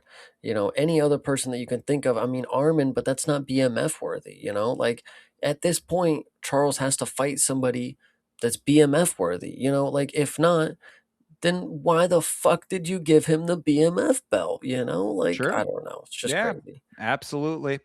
Yeah, I mean, really, I think that pretty much sums this thing up. One long round of what you saw. That's really exactly what this was for the most part. The only other last little note that I had was that it was unfortunate to see Max break his own rule, losing the entire fight and then doing the point to the ground. I was like, if the BMF belt is dead, then that is really dead. I mean, I thought that was already dead after the Jailton Almeida versus Rizvan Kuniev fight. That would be the definitive death point for that for me. But if there was any question, then it is certainly dead now. Max took it to the grave with him for sure. But I feel like in that moment he thought to himself, "Fuck, those guys are right, man. Fuck, give me my opportunity, bro. You're gonna not let me fight the entire time. These last 10 seconds, you give me that. You fight me right now." And I, you made the rule, brother. But you figured out real quick that if you get held down for 20 minutes, that you want them last 10 seconds. So Yeah, no, absolutely. So, your new BMF champion, people, Charles Oliveira. What happens to this belt now is anybody's guess. What they do with this now, like what they do with this dynamic now, is going to be very interesting. How you move forward with this as the new reality. A little bit of a question mark, I guess. Um, Dan Hooker saying that crying after receiving the BMF belt is gay, I thought was pretty funny. Obviously, in context, very funny, but probably something to that to an extent, maybe. I mean, like it certainly does not add any kind of positivity to an already negative situation. My point is, brave new world for the BMF. Who knows what's going to happen? true, 100%. But yeah, that was definitely a main event. I'll tell you that. Indeed, it was. And that at the end of it was UFC 326, Holloway versus Oliveira 2. Chase, after talking it through, final thoughts on this card. I had a really good time with this card. I know it didn't go the way for a lot of people, but at the end of the day, we had fights, and there was some that were very entertaining, some that threw a lot of bullshit at you, and of course, it was the emotional roller coaster that the UFC continuously brings for you. I like this new positive version of Chase Parton here. The glass half full kind of Chase is very good to counteract the sullied, negative, surly thinker St. James on this one because, I thought that this was a cursed event if there ever was one. I was not very satisfied with the quality of this event. A couple of choice moments, like I said, Alberto Montes. I certainly can hang my hat on someone like that. I liked RoboCop's knockout. There were certainly a couple of nice moments. Even the one, I'm not saying that every fight needs to end in a finish for it to be a quality event, but there was a lot of times on here where I was dissatisfied. I think that translated a little bit on the watch along as well. So sorry for everybody if I was getting a little negative, but I watch a lot of Muay Thai now. I'm used to action and those kinds of things. It's like, sometimes it's not adding up, and these are the $7.7 billion products that the UFC is putting in front of us. I think that I am owed a little bit more for what we are trying to be sold by them. Absolutely. So, all right. Well, that is what it is. Do you want to read off our totals as far as our predictions go as we get into the next card here? Yes, so the totals heading into this next week, I am at 57 points. You are coming in at 42. Oh my God. This It is is going not to. it's not that bad. I got up 15. I could trickle down 15. It's not that crazy. But I want you to go ahead and introduce this Apex card. I'm going to run to the restroom so I can actually give my in-depth opinion on a lot of All these. right, you do just that. And as Chase does it, chat, you know the deal. Anytime that Chase has to run to the restroom, you guys in the chat are allowed to spam L's, give him as much shit as you can. I have to go to the bathroom too. I've had to go to the bathroom since we were talking about the White House card. Do I do it? No, because I sit here like an absolute G with you guys. So if you are still rocking with us, feel free to throw as many L's and insults towards Chase Parton as you would like. But that being said, the card upcoming is, of course, UFC Fight Night, Emmett versus Vallejos. This is a card that's actually a lot better than I think some people are giving it credit for. There's a couple of really good fights on this card, a couple of names that you're definitely going to recognize, and a lot to discuss with it. I mean, I think that there is some good potential for some really like entertaining fights with this. And, I mean, Chase is definitely going to come back and have some things to say about Josh Emmett. I think that this might actually be a good bounce back potential for Josh Emmett against Vallejos not in the sense of winning, but in the sense of action, because Josh Emmett is coming off of a very underwhelming loss to Yusuf Zalal via armbar. That is a pretty bad stain on his record right now, I would say. One that he is going to have to gain a lot of ground from. Josh Emmett, a guy who's probably already on the end of his career. I mean, the guy is 41 years old. So is there ground to be regained is the question. Can he do it against the much younger Vallejos? Probably not, to be perfectly honest. But if he goes out there and slugs it, then there is potential for a banger. Okay, I am back. What did I miss? Please tell me that you picked your boy Josh Emmett finally. I was just going over it a little bit. No, what I had said is that I believe that this could be a bounce back fight for Josh Emmett in a very specific way. Does he win this fight? No, I don't think that he wins this fight. What he could do is overcome the very bad stigma that now has on himself based on the fact that he got submitted so quickly and so easily by Yusuf Salal. Yeah, I think this one is interesting because, yeah, Josh Emmett did not leave a good impression for me on his last performance. But what I will say, Kevin Vallejos did exactly what I expected him to do in his last performance, which was finish Giga Chikadze, who had never been finished before, on the feet. He did exactly what I needed him to there to prove that he is, somebody who's a very good prospect in the division. But Josh Emmett, when it comes to getting knocked out, I mean, the beard, man, I think it's making me think that he might be able to absorb a big punch from Vallejos. But he is the type of dude that tanks punches. He doesn't, Giga Chikadze had to get caught kind of deal. But Josh Emmett, he takes all the punches to the chin. So it's a little different, kind of. Oh, no, no, no, sure. Yeah, I think that this has the potential to be a very slug heavy, a big boxing affair between these two guys. A lot of punches going either way. Really, what it's going to come down to for me is if Vallejos can get active earlier. If you recall in the Chikadze fight, it took a while for Vallejos to find that shot. I mean, he was really inactive early on in that fight to the point Mhm. where it was very noticeable. We're saying, dude, you got to get more active in your fights here. Josh Emmett, it's not necessarily going to give him that leeway if you're trying to strike with him. So I think that it's going to be a good test of Vallejos' chin. We'll see if he ends up taking some big shots from Emmett, and if he can tank those. Emmett can probably tank a lot of what he's going to be bringing to the table. Does Josh Emmett get knocked out? I don't necessarily think so. I think this ends up being a solid, it may be a late knockout potentially if he gets really worn down. But I think that this ends up just being a big back and forth slugfest until the two of these guys are super gassed out, turns into a long range decision, and that Vallejos ends up on the right side of it. So you're taking Vallejos, yeah? I am. I am going to take Kevin Vallejos on this one. Even though I am a fan of Josh Emmett, as much as I know he probably does not deserve my fandom anymore. 41 years old, man. That's the other thing that I mentioned that too. I mean, he's got to be closer to the end of his career. He's getting closer to the end of his career every day. Yeah, absolutely. So Vallejos, I am also taking for sure by decision. All right. Yeah, that's what I was saying too. 5 rounds. Oof. That's the thing. I mean, that's what I mean. I think it ends up being a sluggy 5 rounder. They get tired towards the end. Slugs start being a little bit less frequent. They start dancing around. Maybe late finish is possible. Youthful endurance is what I'm going to go for here. Yeah, and I think we've been seeing a lot of youthful endurance, especially out of the Hispanic fighters. The level. David Martinez comes to mind as well. Like these kinds of guys at this stage, 24 years old, with the accuracy. Now, I'm not even saying that Vallejos was necessarily that dynamic a fighter. I mean, like he's not super light on his feet, if you recall as well. But if he can tank the shots, that's going to be the big question. Tanks them, fine.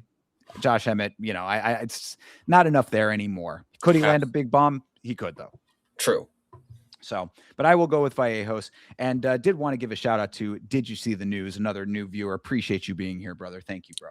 Appreciate you for picking us over the fucking guru, kid. Hey, my man. All right. So, yeah, so we're both locked in on Vallejos. Vallejos it is. All right. Well, next up in the co-main event, which used to be the main event, if you can believe it, Amanda Lemos is fighting Jillian Robertson, my girl Jilly, Vitz King's girl Jilly. This one, I would like to believe that Amanda Lemos is kind of on a little bit of a hot run right now, but she's still 38 years old. Granted, she does have less losses than Jillian at that advanced age, but Jillian Roberts, 30 years old, she's actually a sleeper. Not many people give her the credit that I feel like she's due, but I'm gonna still go ahead I'm gonna go with Jillian. I know Thinker's gonna go with Jillian too, and I feel like we're already starting off picking the same pick, so it's gonna be an interesting week. Well, last time it didn't work out so well for me, Chase. So it's I gotta go with the gut as usual. But if they are the same, then I gotta stick with it. And yes, I am going with Jillian Robertson. Jillian Robertson, it's not even like her record really would lead you to believe that she's like that great of a finisher at this point. I mean, 16-8, the losses are at that halfway point. What I always say, as those losses get to the halfway point, that's really when you got to reconsider. But Jillian Robertson, I don't think that the record necessarily reflects the quality of the fighter. Amanda Lemos is a person who has had moments of decentness, moments of maybe extraordinary, but like never been elite to me. Like, she's I will never forget the fact that she was in one of the most one-sided title fights of all time. So that kind of sticks out. Now, granted, Jillian Robertson not of the caliber of Amanda Nunes, but still, I just think that she's been good, not great, for a lot of her career. And Jillian Robertson has a tool set that can get the job done better. So that's where my thought process is. And to everybody out there, I know you just listened to me do it for the entirety of the time I talked, but for one more time, everybody out there listening, her name is Jillian Robertson. There is a son at the end of it. I don't know why I get Jillian Roberts all the time. It's Jillian Roberts' son, guys. Everybody seems to do this. You are not alone. I think Vitz King, who is a huge fan of hers, also does this. I So think it just rolls off the tongue better. Jillian Roberts rather than Jillian Roberts' son. Like it's an extra syllable, you know? very understandable. Yes, I can acknowledge that for sure. That being said, though, final choice. Jillian Roberts' All son. right. I too am taking Jillian Robertson, an honorary Floridian, even if she is from Canada. Hell yeah. All right, that will take us down to the next fight here. Iwan Kutelaba versus Umar Sy. This is an interesting matchup because both of these guys have had times where you think that they are like really the thing, and then they have had times where they're like, man, you have let me down in a tremendously crazy way. Yeah, I feel like I'm just gonna make this one easy for myself. We know Cutelaba has had his moments where he like dog shit, but then he also has the moments where he can upset the prospect. Umar Sy, though, coming from France, we've talked about how he's very different from all the other French fighters. He has a very different set of skills. I think that he should be able to get this one done. Cutelaba is going to be able to negate almost all of the skills that Umar is able to showcase, but that's where it's going to need for Umar to be the young prospect that he's going to have to shine through. Cutelaba is not going to just keep upsetting all these prospects. I mean, he's 19-11 for a reason, guys. Ankalaev beat that dude in fucking one round. I'm sure other people can figure it out, so it's fine. Sadly to say, and I want to bet on Iwan Kutelaba in this fight. I do, but I have recalled time and time again where I myself have said, I cannot bet on this man. He is an unbettable pick. Iwan Kutelaba, unfortunately, is betting poison in a lot of ways. He is a guy who you can never bank on doing the thing that you think he is capable of doing. And that's, I think, the hardest part. Because if he wins this fight, I'll be like, damn, there he goes again. But it's like you can't bank on that. And that's where it becomes such a hard thing for me to say, yes, I think he's going to win this fight. Omar Sy, we saw him lose. Was it Menefield that he lost to? I think it was Alonzo Menefield. That was the one that he ended up having that loss to, where it really like exposed a lot of like the weaknesses to him. Iwan Kutelaba is a wild man compared to Menefield. Like, if that is the correct fight that I'm thinking of. Yeah. So there you go. I mean, like Iwan Kutelaba, like he approaches fights in this very strange way that like he's just too dynamic to a fault. It's not even like dynamic to where it's like, wow, this guy is so amazing with all the crazy shit he does. He fights like a wild man, and sometimes it works out. You just can't bet on that. It's not bankable to the point where you're like, that is going to be the thing. Could he win this fight? I definitely think he could win this fight based on what we saw with Umar Sy against Menefield, but he doesn't fight like Menefield, and for that reason, that is why I'm going to go with Umar Sy. And I hate that we're picking the same time and time again here, Chase, but the thought process does track on this one. Yeah, absolutely. All right. Yeah. And shout out to Sanjay. Kutalaba is like the Raiders, never bet on their games. You know what I mean? Like there are certain teams, there are certain players, certain fighters that it's just like, you can do it. Anthony Smith was this exact way. Angela Hill. I call it Angela Hill syndrome. Angela Hill is a fighter where she loses when she should win, wins when she should lose. It's a big grab bag. You never know what you're going to get. Kutalaba falls into that camp. Absolutely. Yeah, I definitely will stay away from this one as well. Yeah, definitely staying away from it as far as like actual betting goes, for sure. All right, next up, Down the line here. Oh, your boy is back. This is Jose Miguel Delgado versus Andre Fili. Well, I mean, what can you say, guys? You look at these two names and you already can see the fate of Andre Fili. And if you haven't noticed, Andre Fili has the classic checkerboard record where you lose, you win, you lose, you win. He's coming off a win, brother. Jose Delgado, first round knockout. This dude has a 100% finish rate other than the loss that he has to Nathaniel Wood. He has just been killing it, in my opinion. I think this dude is very talented. I think he's young. He's kind of right in the young age where he's like old enough to understand that he doesn't have all the time in the world. We got to make shit happen now. He's going to come out here and finish Andre Fili. I've seen Dan Ige finish Andre Fili. Jose Delgado is going to make it. This is going to be a crazy fast performance. I would love to believe. I mean, for what he did to Hyder Emil, yeah, Andre Fili is toast. Again, it's like I really wish that there was some galaxy brain pull on this, but Andre Fili is like, I mean, I know it's a touch point and it's one that I've brought up many times, but seeing Andre Fili get jump gillied by Melchizael Costa and it sticking to the point where he lost that fight, I was like, there's just too much. There's too much not there with Fili. And Mhm. Fili's been around. Like Fili is 25-12. People, this is a veteran fighter. This is not a dude who is going to be expanding and growing and getting better at any time at this stage of the game. If he is not where he needs to be now, he is not going to be there. Delgado on the other side, 10-2, much younger prospect, a dude who we've seen be great already, even in defeat. I think it's pretty clear what's going to happen here.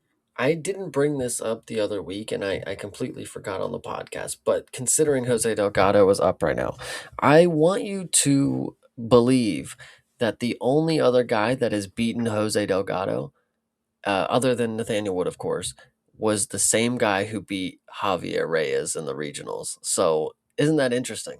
That's an interesting one. Certainly is. Good pull. But yeah, I mean, again, going back to this fight, I mean, really, it comes down to what you have already seen from both of these guys.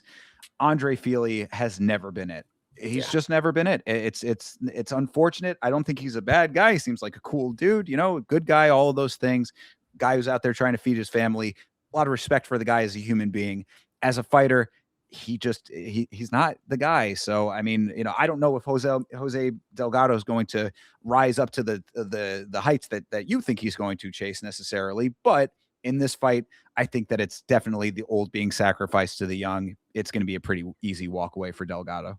absolutely. I love this one. So yes, unfortunately, news, we have been picking the same for all of these, but there's going to be one I'm sure that we will differ on. So you wait for that. And when you do hear us differ, we are streaming to our individual channels. I am at youtube.com/@Yama Show. Chase is at youtube.com/@CP Smalls. You go to the stream of the person that you agree with more and you like that stream. Absolutely. Love to hear it. Well, next up is another one that I think we're going to be picking right in lockstep with. This is Marwan Rahiki versus Harry Hardwick. Rahiki, a dude who's coming off the Contender Series, one that I vividly remember from the Contender Series, versus Harry Hardwick, who is coming off of a TKO via leg kicks. The thing that is interesting about this, now, I obviously do not want to be the guy to pick Harry. I don't want to. He did not show that he had much grit in this game. He was one of the more vocal prospects that would talk about Anthony Smith, and then he comes out here and looks 10 times worse than him, actually gives up in the fight. Obviously leg kicks, they add up and, it hurtful kind of deal. But it was not the performance that you were expecting coming from somebody who was shitting on Anthony Smith for their performances kind of deal. Now, on the other end of the spectrum, you have Rahiki, where if you guys recall, this guy almost and potentially with any other ref in the situation would have got finished in the first round in his Contender Series bout. Now, he didn't because he has got a tremendous amount of heart and a lot of grit, and he will fight through almost about anything, is what it looks like to me. That is just the complete opposite of Harry Hardwick. So I would love to believe that Rahiki would be able to win this one. Even if he did get in trouble, he would fight through the adversity and still end up winning. I don't know if Harry Hardwick is going to be able to put Rahiki in the compromising position, but he is still 7-0. We're still learning a lot. I mean, guys, he got dropped with the same shot overhand in his Contender Series fight, dropped him to the mat, one round apart, and he fought through. But guys, he almost got finished like very, very easily from the same setup shot. I mean, it was absolutely crazy. As they're showing the replay in the bottom left, you're watching him get hit with the exact same shot. It was a little unfortunate. It has me questioning, but he is 23 years old. Australia slash Morocco, these are tough, tough guys, and I think Rahiki's going to get this one done. God damn it. I was hoping you were going to stick with the Hardwick pick. Yeah, I know you didn't lead with it, so I was already kind of hoping you were going to switch course there. But no, you're right. I mean, Rahiki, you're correct about what happened on the Contender Series. But what I took away from that was that up until that point, 6-0 going into that fight, hadn't really faced any kind of legitimate adversity in his earlier fights. I mean, I think that they had said that all of his fights were by finish, I believe. Don't quote me on that one, but I mean, like my point is that he really had never like been through the fire and the flames based on what it was sounding like, if I recall correctly. What that showed to me was that he actually does have the grit to take those shots. He should not have taken them back to back like that. That is definitely true. There is improvement to be made. But at 23 years old, he has the time to make that improvement. A fight like that hopefully opened his eyes to that, hopefully opened his team's eyes to that, make him a little bit more aware of what he could be encountering in there, especially now going into the UFC. Harry Hardwick, on the other side of things, is a guy that we saw take leg kick after leg kick and have to be wheeled out of the arena. He had to be stretchered out of the building because of the leg kicks that he took. I cannot abide by a pick of something like that. I'm not saying that Marwan is going to go in there and kick his legs to the point that there is a repeat of that, but I have seen Marwan Rahiki go through adversity and come out on top. I have seen Harry Hardwick go through adversity and not. Yeah, absolutely. There's my choice. So yet again, unfortunately, we are in lockstep, but it comes from a good place. Absolutely. Now this next one, I think that we're gonna pick different. Okay. Oh, all right. Yes. Yeah. Now I'm very interested then if you think we're going to pick different. This is Vitor Petrino versus Steven Asplund. Of course, concrete. You know that we are fans around here. What are your thoughts here, Chase? Well, I want to give you context before we go into this. I want you to understand that recent photos and YouTube vlogs of Vitor Petrino have been showing that he has an injury to his right hand. I did see that. Yes. Thank you for mentioning that.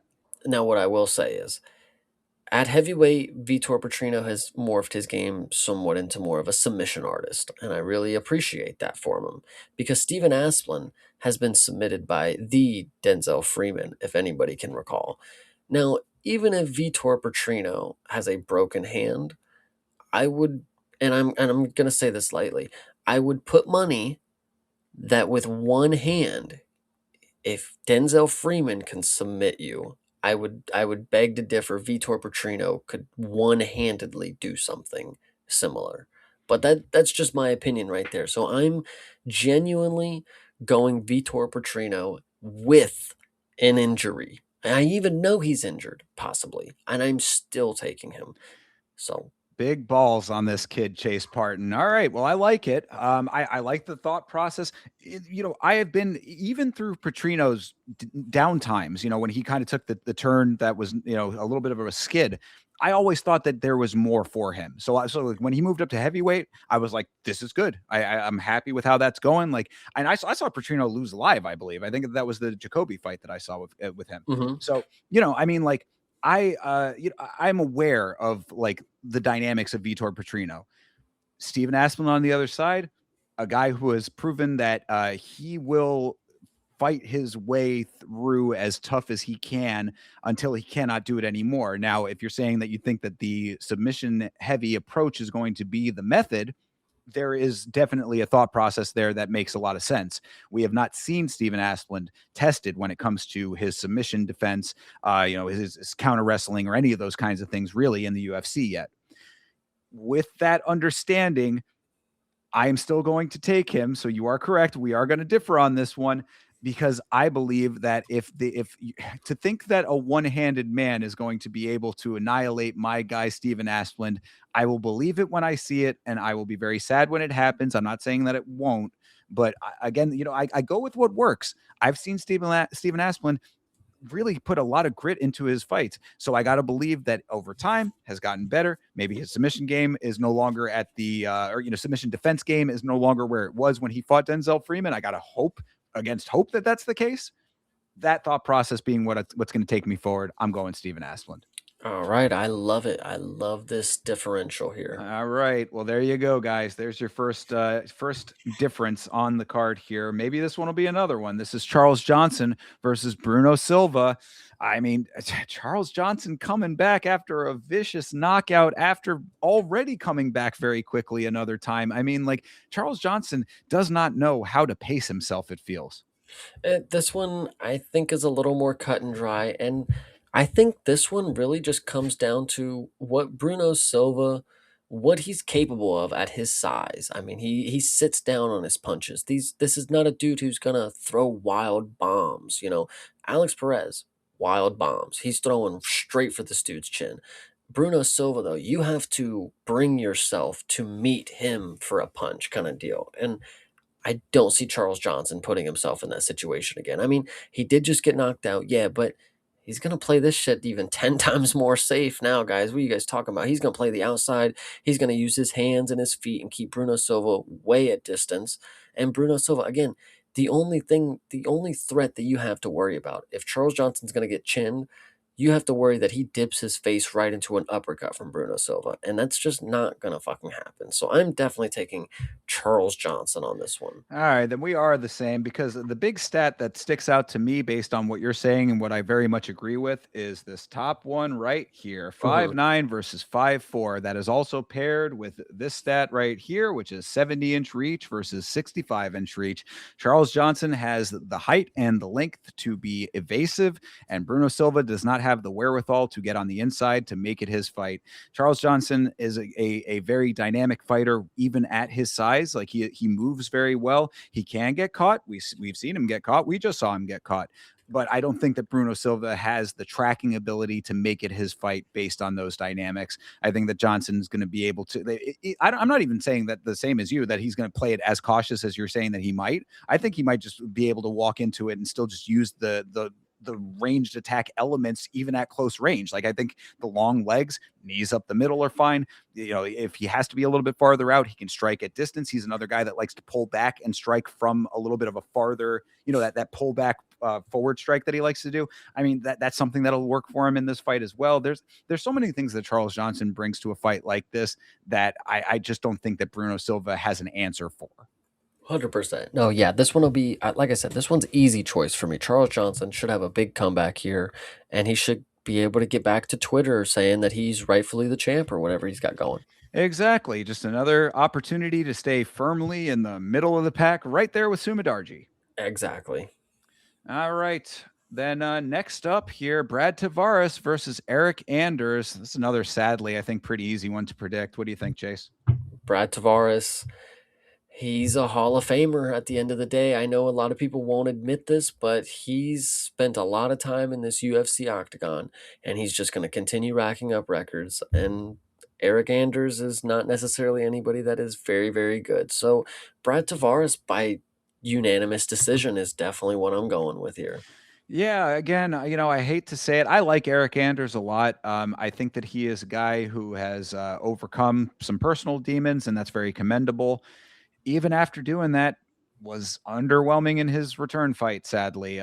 It just does not seem like Eric Anders has much to offer the middleweight division at this point, especially at 38 years old. Now, Brad Tavares, also 38 years old, and the record 21-12 certainly does not lead one to believe that he is a world ender, but that's exactly or that leads you to believe exactly what Chase just said. Brad Tavares by decision sounds pretty good to me. He's a guy who knows how to win fights. Eric Anders has been lacking in that department. I'm actually, to be perfectly frank, a little surprised that Eric Anders is still in the UFC. And again, I say that as a person who is a fan of him as a guy. I think he's a really good dude overall who, has had to overcome certain things in his life, and that's commendable. But at this point, I just don't see much of a path forward for him anymore. And I would not be surprised if this is his last fight. Yeah, I definitely agree. I'm 100% on Tavares. I've never really disliked Brad Tavares, to be honest. He's one of the guys that I kind of just respect that he's here doing his thing, a journeyman. at its finest. Yeah, absolutely. I agree with that too. I don't have any negative feelings towards Brad. I just always kind of think he's like a run of the mill guy who can win fights, but you're not going to get many fireworks out of him. And that I think is exactly what's going to happen here. I think it's going to be a decent, tough scrap. I think it's going to be a lot of clinching, a lot of, level changes that won't go very many places. The cage clinch, all of the things that you would think about like a low level middleweight fight are probably what you're going to get out of this fight. And Brad Tavares is going to win that version of the fight. Yeah, 100%. All right. Well, we got to find some places to be different, but this is not it either, Chase. Chris Curtis is fighting Miktabek Orlabai. Oh, sorry, Chris Curtis. This is not going to be one where you're going to get to bitch, moan, and complain afterwards, I would say. Yeah, I mean, I really don't have much to say about this one either. I mean, Miktabek is going to get Chris Curtis down, and he's going to rip his head off. I mean, listen, Uros Medic is a very scary striker. On short notice, up a weight class, Miktabek choked him out on like his debut, I'm pretty sure. So I'm sorry, Chris. I used to be a fan. Miktabek has definitely overthrown that fandom. This guy is the real deal. I mean, talk about a guy. We were already talking about it at the lower weight. Like he wasn't. He had to move up. Now that he did move up, he is doing the exact same thing with more weight on his frame and the same level of skill set that has been very effective for him. And also a guy who has gone to war with Mateusz Rąbecki, and was able to withstand all of that adversity. You mean to tell me that you think that Chris Curtis is going to be able to do anything that Rąbecki was able to accomplish in that fight? Please, bro, give me a break. I mean, Chris Curtis, I think that there is still like decent elements to what he brings to fights, but he ain't got shit on Miktabek Orlabai, and that's just a fact to me. I don't see a method to victory for Chris Curtis in this fight. He's not going to chin him. He's not going to be able to hang with him on the ground. You take away both of that, what does he have? Kicks? Try it, bro. Try to kick him in the stomach. See what happens. Yeah, no, Miktabek by submission, 100%. Yeah, I'm with that. I mean, I don't know if that'll be the method. I usually don't go too far into methods with these fights, but yeah, Miktabek to get the win, I think is a slam dunk. I mean, we don't have the odds on the screen here, but I got to believe that Miktabek is a huge favorite in this fight. And yes, Miss Didgeridoo Dave, shout out you. Chris Curtis is still in the UFC. Yes. Yeah, exactly. And that sentiment is exactly why it's probably not going to be for too much longer, I would say. Exactly. All right, next up is Balaji Oki versus Manuel Sosa. Yeah. What are you thinking? This one, I'm thinking this goes to decision. I mean, these are going to be two guys who, when you look at them, you're questioning like, how do guys get in this shape? How are they still throwing punches? How are they still eating punches? This Manuel Sosa guy, he's built like a truck. He's just got Brazilian power written all over him. He's got good cardio, very standard athlete. But Balaji Oki is kind of just the same way. There's nothing really that stands out to me that either one of them are going to just have the upper hand in. I think we're just going to get a very.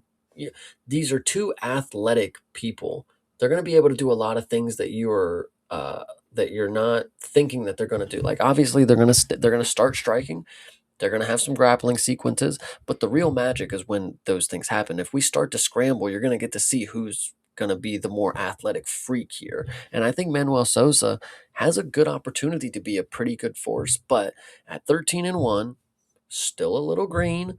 But Balaji Oki is definitely the type of opponent that you could maybe get this over on because he's just going to try to stand and strike with you. And if you take the grappling, if you have any level of grappling, you can make the fight interesting. And if you just mix in the grappling and get back to the feet, Oki's off his game already, bro. Mason Jones, he fucking did him dirty, bro. Like, and he's not even like a great talent. He's very good, but for him to do that to Balaji Oki, I mean, Oki must be okie dokie kind of deal, I mean, this is exactly why you are the co-host of this show, Chase. These are like everything that you said right there is 100% accurate to a T. I mean, like there has never been a better opponent for a debut fighter to showcase a skill set if you have that skill set.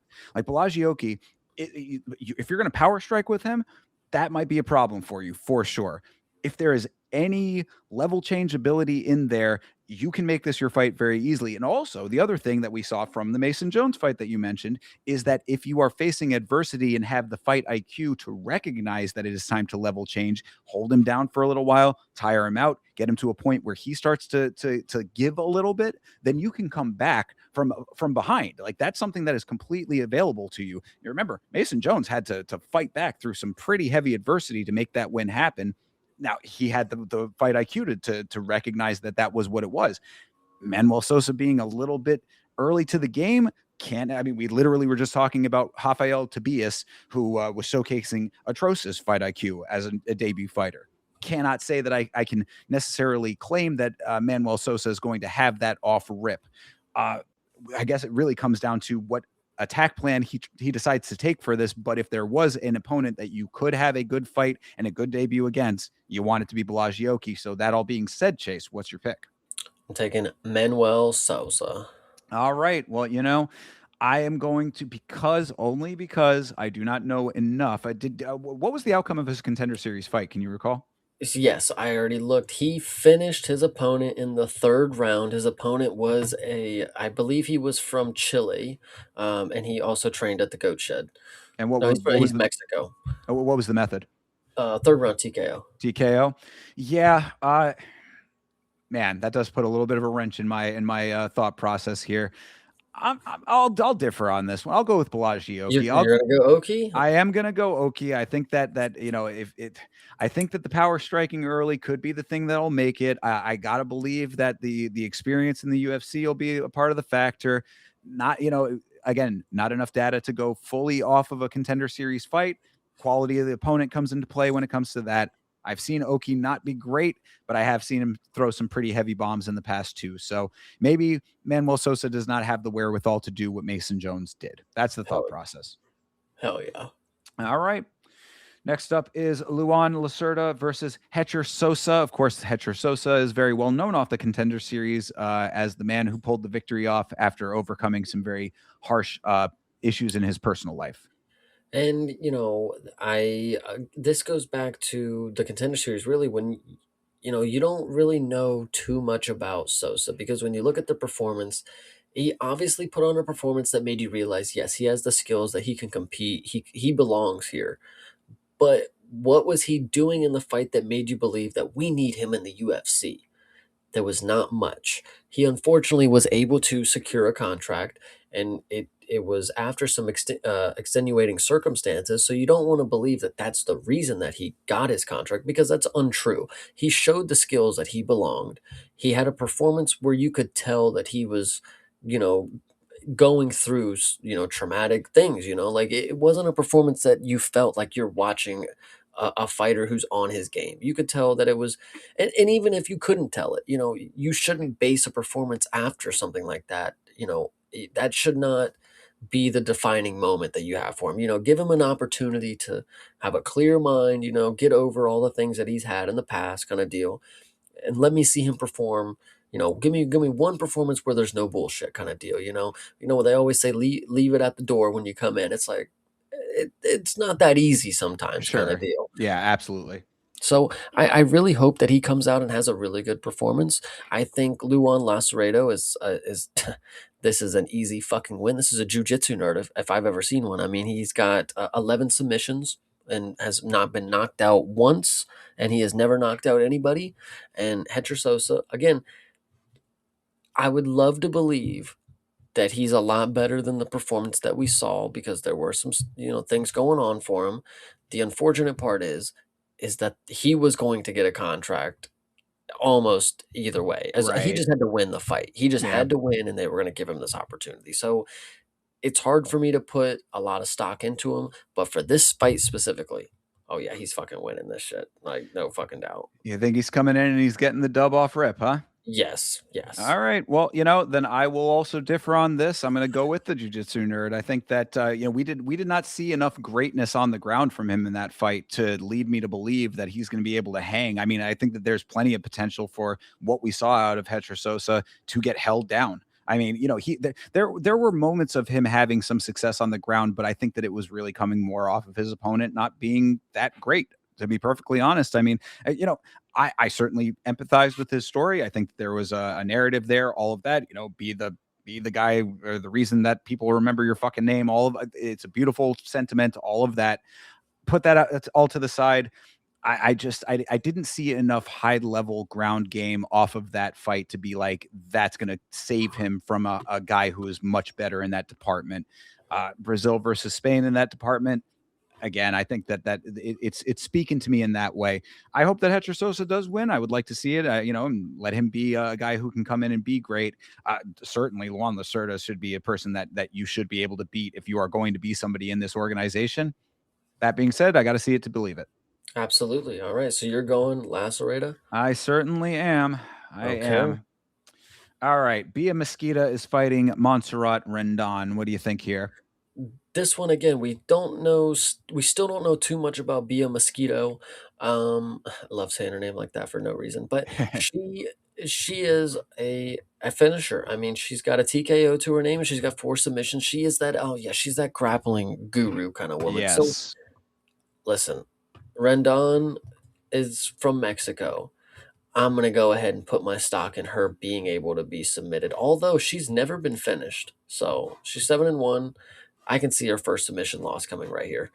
Yeah, Montserrat is the lady who beat the hot prospect, young and Ren. Alice. Yeah, Alice. So, I mean, Bia Mosqueda, yeah, like you said, she's got her ground game is her specialty. She is undefeated currently at 6-0. Uh, Kind of a toss up to me, only in the sense that I think that Montserrat has seen a little bit more and should be able to be aware of what she's going to be thrown at. But 7-1 is not a crazy record or crazy amount of experience for a 36-year-old fighter. I don't. Is 6-0 for a 34-year-old? I I'm mean, not either, no, but but if she's coming in with a very large amount of jujitsu experience okay. that kind of pushes her over the edge, then I think that kind of speaks for itself. That's like when you have somebody who has like a Muay Thai record that's super huge, and then they come over to MMA. You know what I mean? At Yeah, least that's my thought process anyway. So I got to believe that if the skill set is as advertised from the Mosquito, then I too will pick her. I think that she. absolutely. Yeah, I think that's similar to my Lacerda pick. I think that if there is a definitive skill set that you can hang your hat on, that trumps what we've seen out of the other fighter. Okay, I got it locked in. No changes. No changesies, no takesy backsies. All right, moving on down this thing. Elijah Smith is fighting Su Young Yu. What are you Yes. thinking? This one will be fun. I am a big fan of Elijah Smith, and I've had a very fun time watching his latest performances. Um, but here's what I will say: Su Young Yu is very fine with laying on people and not doing a thing about it just to rack himself up a W. We've seen Elijah Smith in a lot of different scenarios. We've seen him grapple with Vince Morales, and I thought he did a very good job. But the thing that we have not seen is him lay on his back and have to get up from that position and not just lay on his back, but have Su Young Yu laying in his half guard and side control. I think Su Young Yu, the experience that he has, I think he should be able to get this one to the ground and then make Elijah Smith work from a position that he hasn't had to yet. Yeah, when you look at the performances, you had the Vince Morales one where he was grappling with him, didn't get submitted, but he was in a lot of different submissions that were risky submission positions kind of deal. His next fight, he goes up against the guy was I forget his name, but he got slammed on his fucking head and he's shadow realm. Yeah, the Japanese guy. Is he Japanese? Yeah. Yeah. So anyway, now we get Su Young Yu from Korea, and I think it's a different skill set. This is not a guy who's going to pull guard on you. This is not a guy who's going to go for these submissions from the bottom position.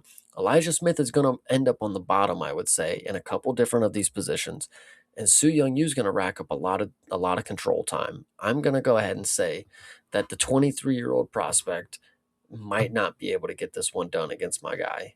I think that the thought process tracks tremendously well. I think what I'm hoping now, I was very wrong about this just recently with my man Rob Font. But Rob Mhm. Font's a different situation. I think that if every round starts on the feet, I want to believe that the speed of Elijah Smith is going to counteract the takedown ability to the point where he can land that shot, because we have seen power out of Elijah Smith regardless of his slam abilities. The slam was great, but the slam that's a an oddball. That's an oddity Mhm. that's going to happen. You're never going to see another power bomb like that necessarily out of Elijah Smith. Um, Without those circumstances, we still have seen greatness out of Elijah Smith. I am going to go with the prospect.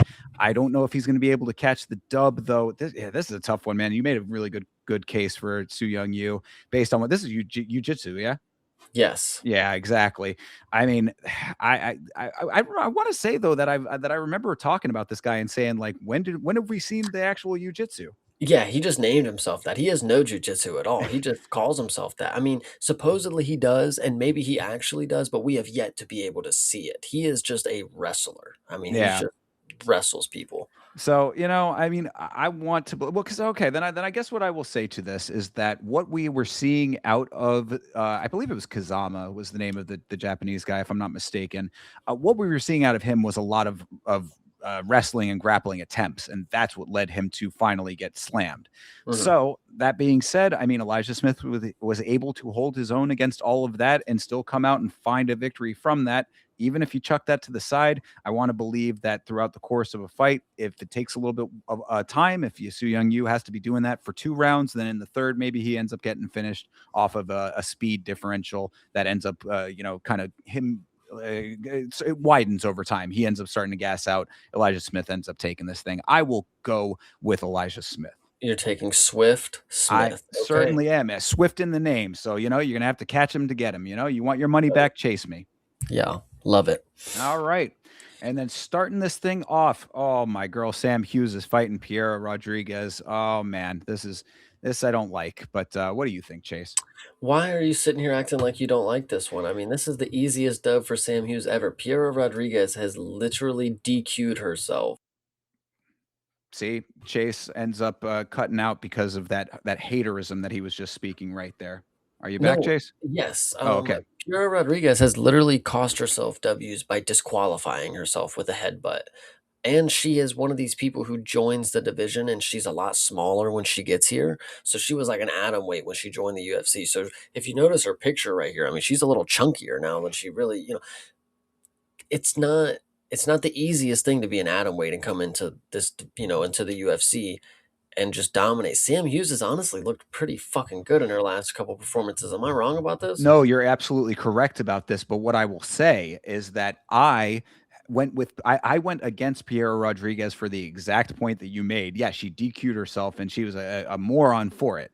I mean, going in for a headbutt is about as dumb as you can get. It's the most unnecessary thing that you can do. She absolutely deserved her disqualification.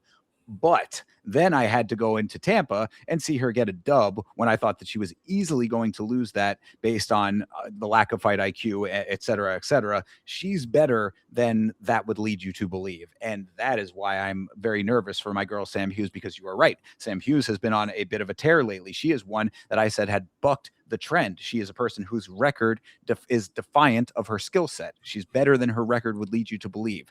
That being said, we've seen better out of Piera Rodriguez lately, and in the fights that she has had since the DQ, she is. I think that she's undefeated, if I'm not mistaken. And she had a loss since then. Oh no, she hasn't. Yeah, So she's 2-0 since the DQ. exactly. So I mean, I just trust me. I do not take any joy. I am the president of the Sam Hughes fan club. I have said this before.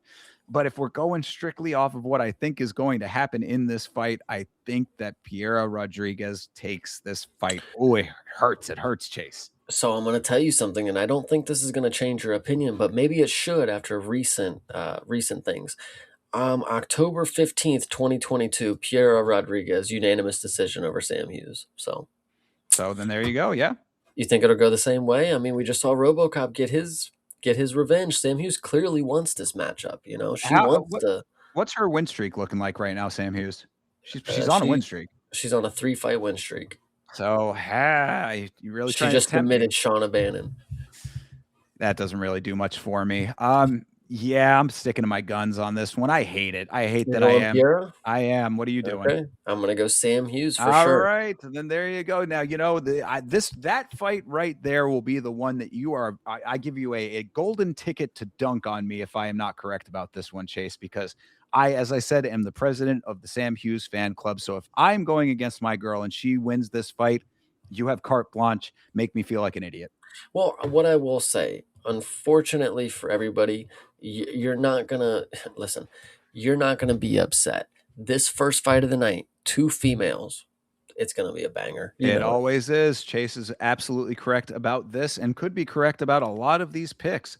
So we will find out together who is correct about all of these picks on Saturday night when we have our individual watch alongs. Of course, you can find me at youtube.com/@Yama Show. And Chase, I know that you can tell them where they can find you. Yes, you guys can find me on youtube.com/@CP Smalls, of course. I am at Yama Show on Twitter and Instagram and Facebook. Make sure that you follow your boy on the socials. We will be back again. MMA on Film is coming back. I know we've been saying it a whole lot, but we're going to get to it at some point soon. This week is a little bit hectic for your boy specifically, but I'm going to make it happen when Chase makes it happen. So we are working out the details for that. Possibly some other content coming out throughout the week. Either way, we will be back for the fights. So be with us for those at the very least. Either way, you have a great rest of your night, a great rest of your week. And as always, fight on.